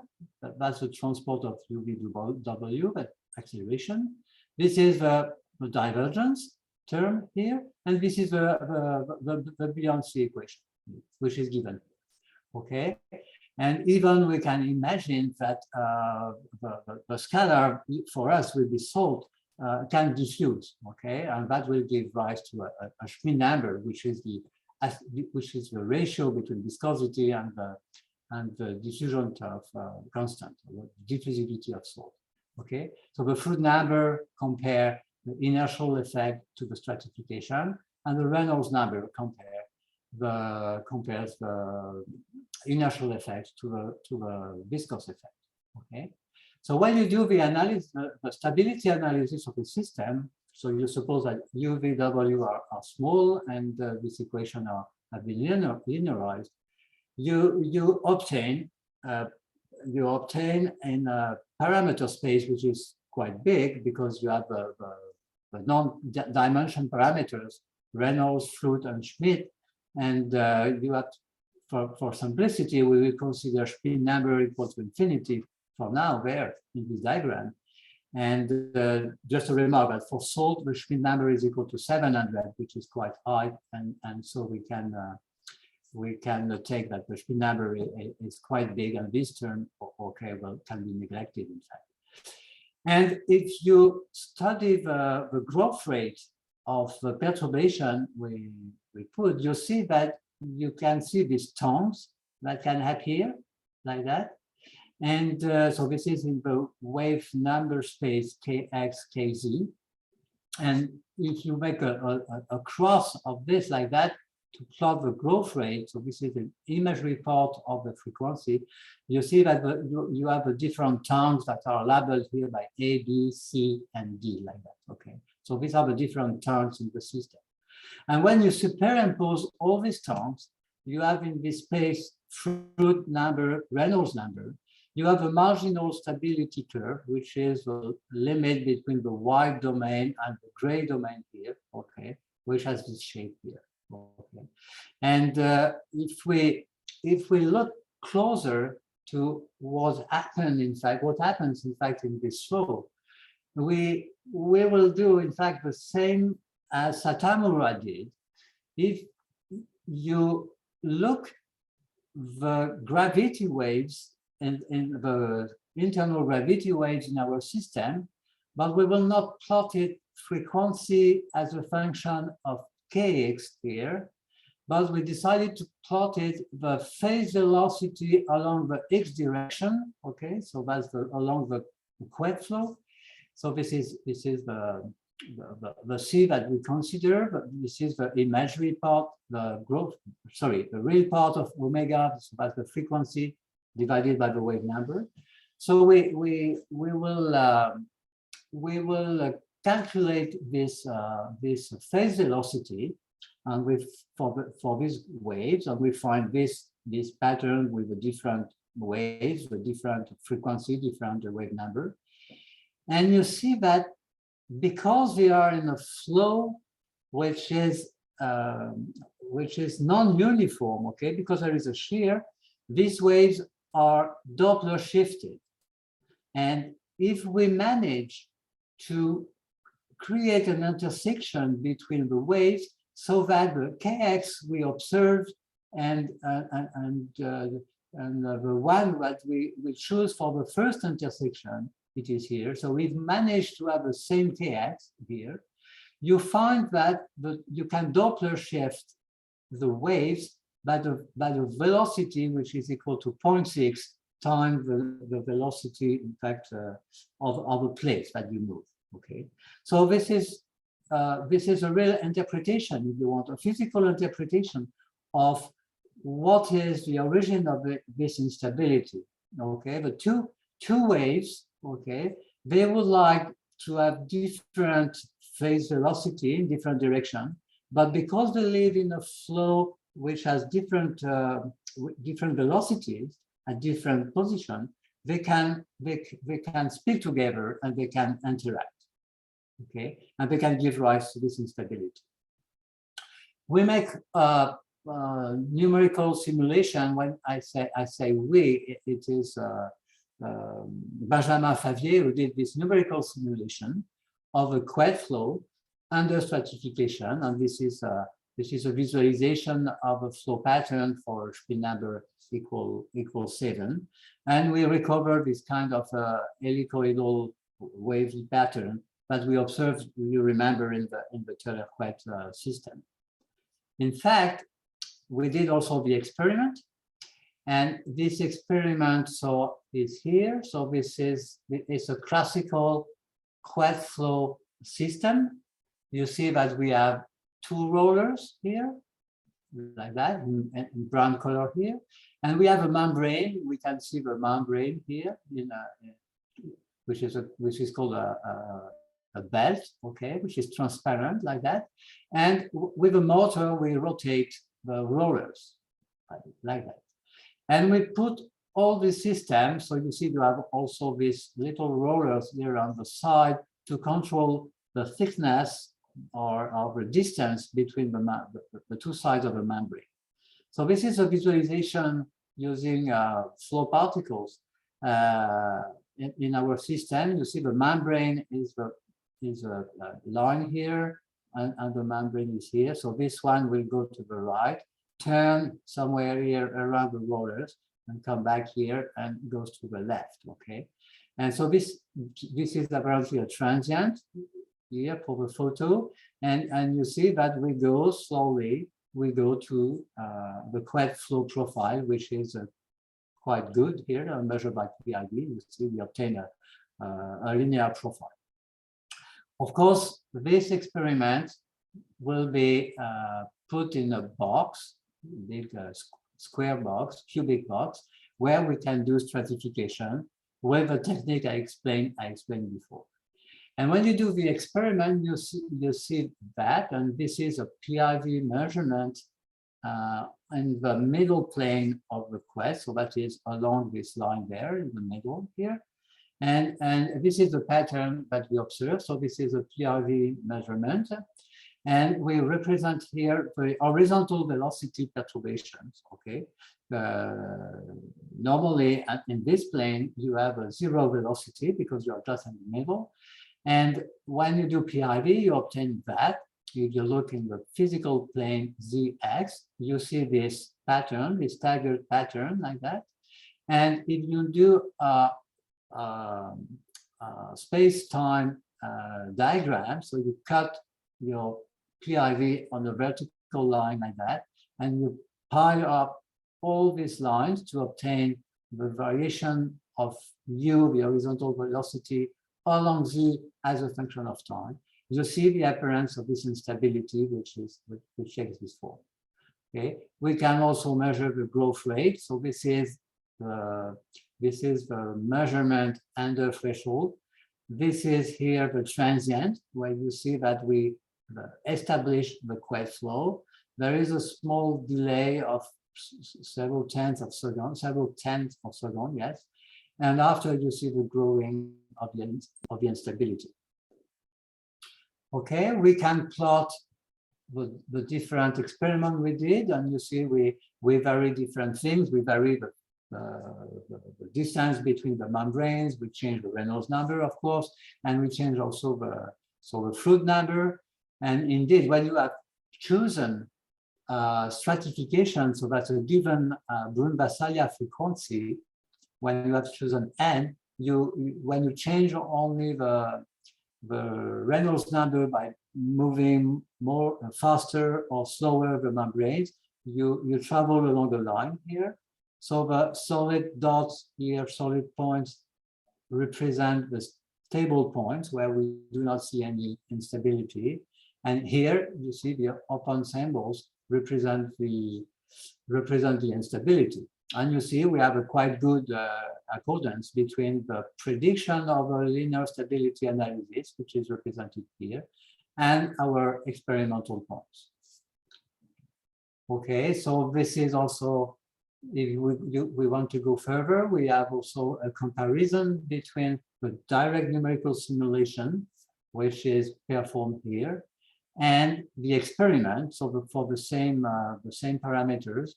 And you see there is a quite amazing accordance, okay, between what we simulate and what we saw in the experiment, okay, and also in the growing of this instability. So the growth rates are really well reproduced.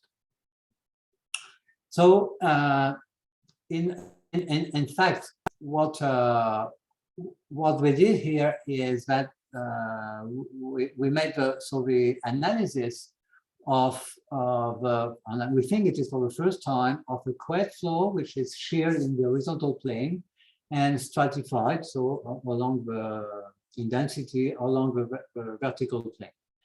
And we decided, in fact, to extend our analysis to the quad flow, to the quasi flow. So the quasi flow is a parabolic profile flow, which happens in channel. And we wonder if it was possible to see the same kind of instability in an experiment with a quasi flow. So we knew from Lodizes and Chen that it should be unstable. And it is what we realized with our colleagues in Cottbus in Germany. So with Jan Borsia and Uwe Arlander. So what we did is they had from before an experimental setup where we have a channel flow, which is created by, they have two concentric cylinder like that, plexiglass cylinder, where the diameter of this experimental setup is about 1.5 meter. And between the two cylinders, there are a gap of 8.5, if I remember correctly, 8.5 centimeters. And the depth of the channels is something like 30 centimeters. And the double cylinder system is set on a rotating table. So if you rotate the system with full of water, you obtain a solid body rotation of the water and nothing quite interesting. And now we decided to put a barrier in the flow like that. And this barrier, the wall, will avoid the flow to rotate with the wall, okay, and the bottom. And so what you expect is that you have a zero flux because of the wall. So you have a zero flux flow, but this flow is entrained by the walls. And when you measure the velocity profile, the horizontal velocity profile in the channel, you did find something which is very close to a Poisson flow like that. You see, this is a Poisson, which is what we measure in the experiment by PI. And why do we perform this? Because we wanted to have a stratification of this Poisson flow. So classically, the Poisson flow is created by a pump, and you push water between two walls, and you observe the Poisson flow. But if you want to stratify it, you cannot sustain stratification. You cannot keep your stratification because of a pump. Okay, when you pump water, it can be stratified in a tank. When you pump, you mix it, and you cannot sustain a stratified Poisson flow. Okay, so this is the reason of all this installation. Okay? And what we observe is indeed what we calculated. Okay, and this is completely in accordance with stability analysis and also with numerical simulation. This flow is stratified, and we observe the pattern. So this is a view. This is a view from the top, and we manage in this view to put at different levels different color dyes. Okay, so we dye the flow at a certain level in pink, and under it in this greenish blue color. You see, so this is just under it. And what we observed, in fact, the flow is constituted of layers, which are colored in differently here. And these layers have this kind of meandering. Okay, so you have, I don't know if you see my arms. Oops, sorry. I wanted to go there, in fact, on the Philippe.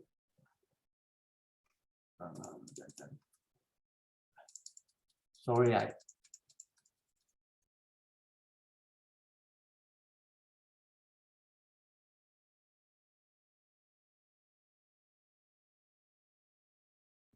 your mic is off, Patrice.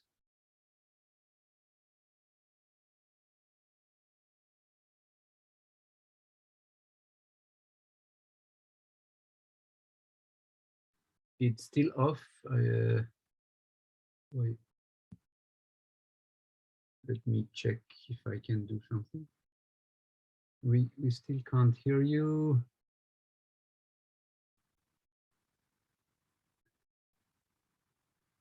No, your microphone is still off. There is a little sign here that says. Yes.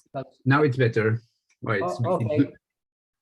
Okay. So so what do we have is a flow, and which is constituted of layers at different levels like that, and these layers have meandering. Okay, so I don't know if you see my hands. Okay, so they meander like that. Okay, so they are quite independent. Okay, and you have shear between the layers.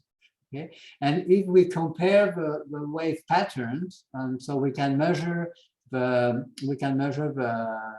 the wavelength in the horizontal direction and in the z direction, and we can compare that and with a prediction of the stability analysis, and it works perfectly. Okay, and this is the comparison of the thresholds where we saw the instability compared to Shannon-Lodiz's prediction. And this is quite amazing because Shannon-Lodiz's prediction is calculated for Schmidt number equal 1, if I'm correct, and we have an experiment with a Schmidt number equal 700. So maybe we are a bit lucky to have such a good comparison. Okay, so that will end up a part on the interaction of internal gravity waves. And I would like to go on now with a new instability that we studied a long time ago, and which is called the elliptic instability, and which is in fact Kelvin waves resonance. So you remember that Kelvin waves are inertial waves. These are the ones created by the Coriolis force in a rotating container. And by the way, we call them Kelvin waves because Kelvin made the calculation in the cylinder. So normally when it is, we call that inertial gravity waves, but when we calculate the mode created in a cylinder, that was done by Kelvin, and we gave the name of these waves we named them by Kelvin. Okay, so if we calculate the dispersion relation of these waves, you see different families. Okay, so these waves are put under this shape. So we have a certain velocity profile in the radial direction, and they have a frequency. So we say omega 1 for one of these waves. Gamma 1 will be the wave number along the axis of rotation. And M1 will be the azimuthal wave number on the azimuthal direction. Okay, so M is the number of period that we have along the circle all around the cylinder. And we see that if we plot, for instance, here on this diagram, the different dispersion relation for m equal 1, so these are the omega as a function of gamma for m equal 1, and the different blue lines that you see merging from these points are the different modes in the radial direction, and you can say that it is a mode number 1, 2, 3, 4, and so on. Okay, so each of these modes can be written or can be differentiated with a certain m number and something I will call the j later on, okay, which is the number of these groups. So this is the dispersion relation for m equal 1, and this is a 1 for m equal minus 1, okay? So if we are in, if we look our cylinder, we have one wave that rotates in one, it's an LS in one direction, that rotates in one direction, and the other one that rotates in the opposite direction, okay? So we have m equal minus 1 and the frequency is negative. So here the same kind of plot for m equal minus 2. This is not minus 2, this is 2. This is m equals 0, this is m equal minus 2. And we observe also intersection. So in this plot, we have the impression that this dispersion relation intersect. But in fact, in the 3D plot, if you take into account the number m, they do not intersect, okay? So, but because they belong to a different m family. So to have a complete resonance, we have to complete the scheme by adding another wave. And this new wave you have to consider should have a k number that will preserve T1 equal T2, that will preserve omega 1 equal omega 2, but we need to have M1 and the scheme on the M, if you want, completed. And if we consider M1 and M minus 1, you see that M1 is equal to M2 plus 2, okay? And in fact, what you can add on your rotating flow is a strain. so you deform the circular streamlines, okay, given by the rotation of the fluid, and you deform it to have the shape of the streamlines which are elliptic, okay. So in fact, you see that you have a 2 here that correspond to M1 minus M2, okay. So in fact, you have a rotating flow, but with streamlines which are no more circular, but which are elliptic, okay. And that can be done if you deform the container. And this was the seminal idea that Wilhelm Malthus had in '89, okay. So he had this is a photo of his experiment, and you see this is a soft cylinder made of transparent silicone, and he applied on it 2 rollers, so one is here and one is here, so that the container is deformed to get an elliptic shape. And when you rotate this container if you maintain the top and bottom and you rotate that around the vertical axis here, you observe a deformation, in fact, of a rotating flow, and you observe what is called now the elliptic instability. So we redid this experiment, and short after in the 1995, and we did that in a new system.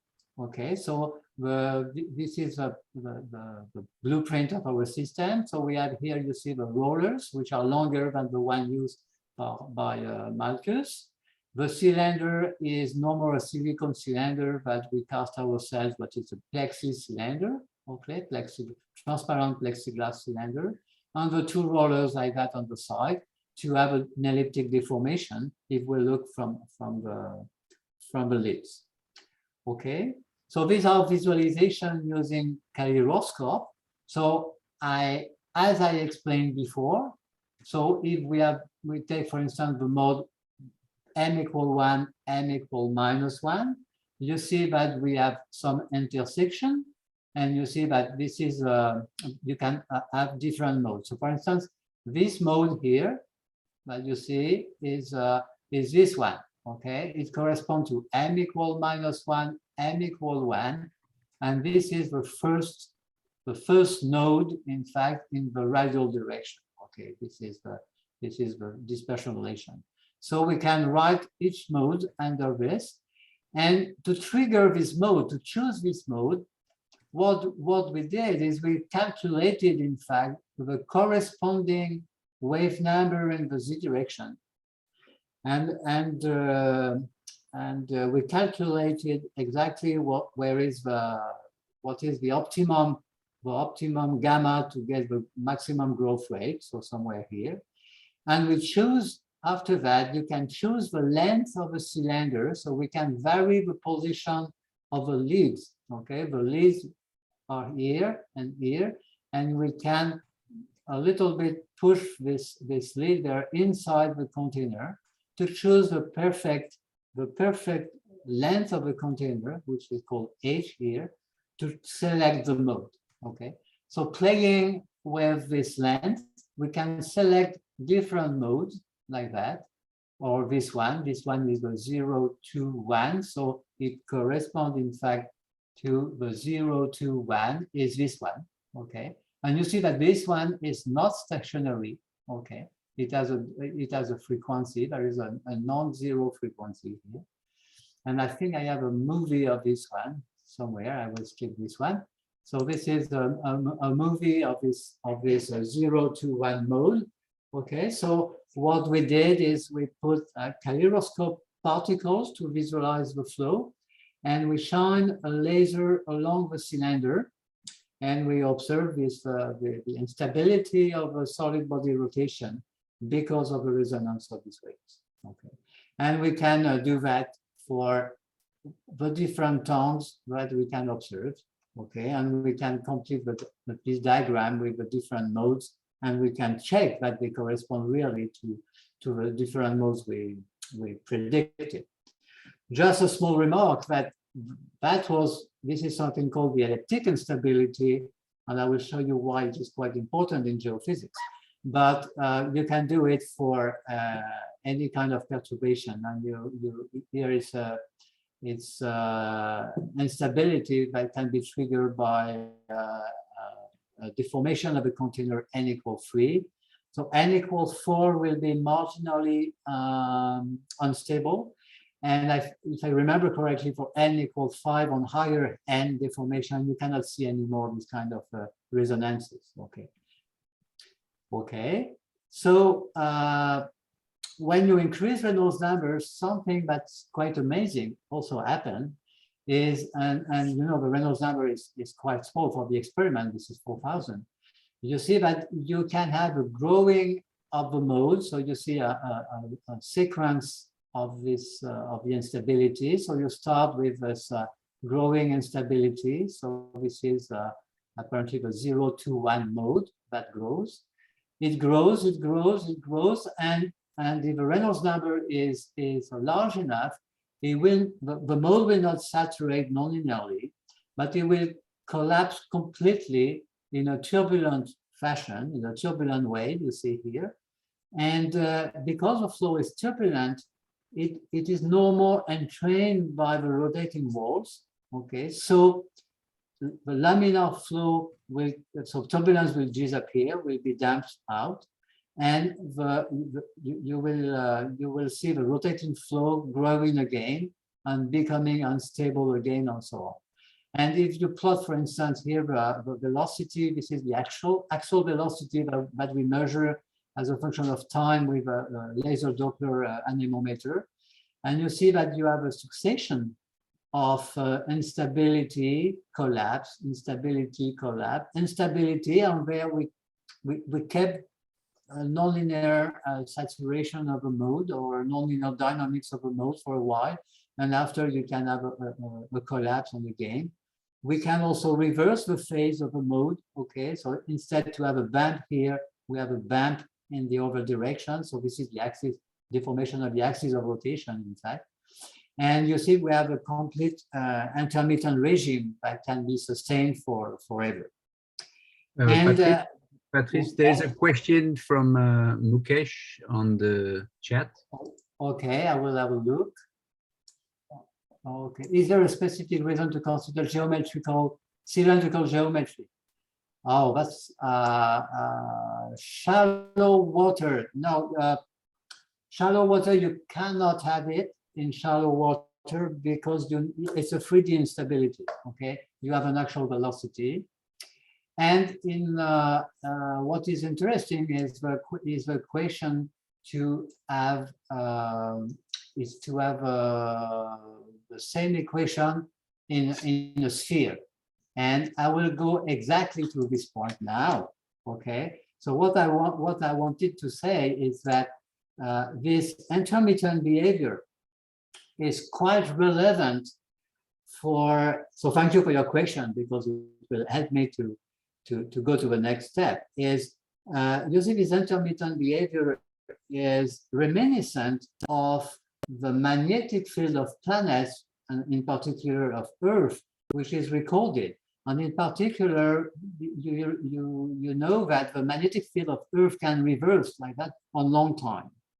And there was this idea, in fact, and that was the idea of Wilhelm Malthus and some others, that this instability can occur indeed in the core of planets. Okay, and we know that if we have these bodies, several celestial body in interactions, for instance, let's take the Earth or a planet with its moon, or can be the sun. If there is a liquid core in this planet, okay, you can imagine that the mantle will be deformed the same way the oceans are deformed by tides. Okay, and we can calculate the deformation on Earth, or we can estimate the deformation of the mantle like that on Earth, and it is about several centimeters.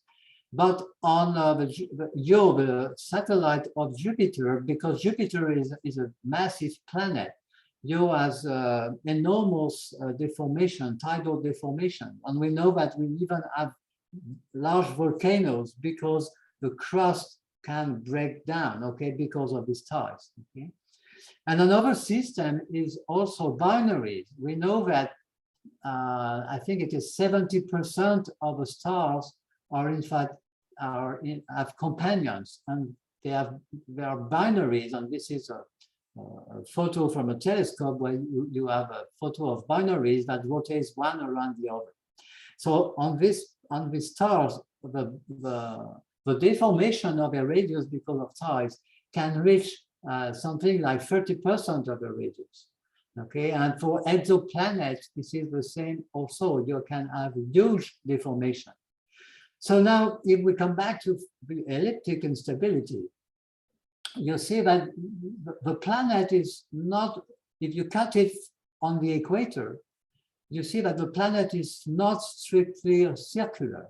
It has elliptic streamlines because of the tides, okay?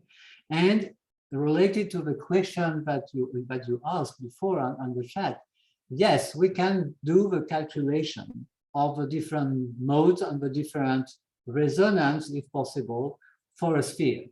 And in fact, if you plot, so L is, as before, the number of modes, and you have a different L and the different frequencies, and you can make a calculation in the sphere. And we know that now, because of the finite size in the z direction of the spheroid, in fact, it will be a spheroid. The frequency and the wave number are discrete now, so they are no more continuous as we had this dispersion relation in cylinders, but they are discrete. And you see that in fact there is only one perfect resonance, which is the mode L equal 2, and I will visualize this mode in a minute. Okay, but we have all the modes, and you see we have very close resonances which are possible. Okay, you see here that you have points very close one to the other, and because of viscous effect, we know that we have tons, and that we can eventually we can possibly excite some resonances. Okay, and the experiment is here. So if you do the complete calculation of the growth rate, okay, this is the map. Epsilon is the deformation. This is the relative deformation of the tides, okay, due to the tides, and this is the Reynolds number. So basically, this is the rotation rate, okay, and you see that the main mode which is what I explained before, the exact resonance is the mode L equal 2. All the modes are possible, but you have to avoid this mode first. And I will show how we did to avoid this mode in the next slide. Okay, so this is a visualization of our experiment, and you see you have the transient where you set up the rotation, and you see the axis of rotation is tilted. Okay. So this mode, in fact, consisting of a resonance of two inertial modes, is consisted of a stationary mode, which is a solid body rotation, more or less. You see there is maybe a secondary instability because of this oscillation here. And it consists of a solid body rotation versus an axis which is inclined. So maybe to give some experimental detail, so that was an empty sphere, okay, casted in a transparent silicone cylinder. Okay, so the silicone is soft, and in fact we casted ping pong balls, you know, when we play ping pong, and you can remove, when you dissolve after the ping pong ball, you can remove it, and you have a sphere, an empty sphere, casted in a silicone gel. and you can put water and particles to follow the flow inside the flow. Okay, this was the experimental details. To observe the other modes, in fact, there is a trick which is exactly what we did, in fact, years later with the quasi or the quiet flow. You can have a Doppler shift of the frequencies, okay? If you Doppler shift a little bit this point to this point, or this point to this point, you can make a perfect resonance, okay? And it is exactly what we did.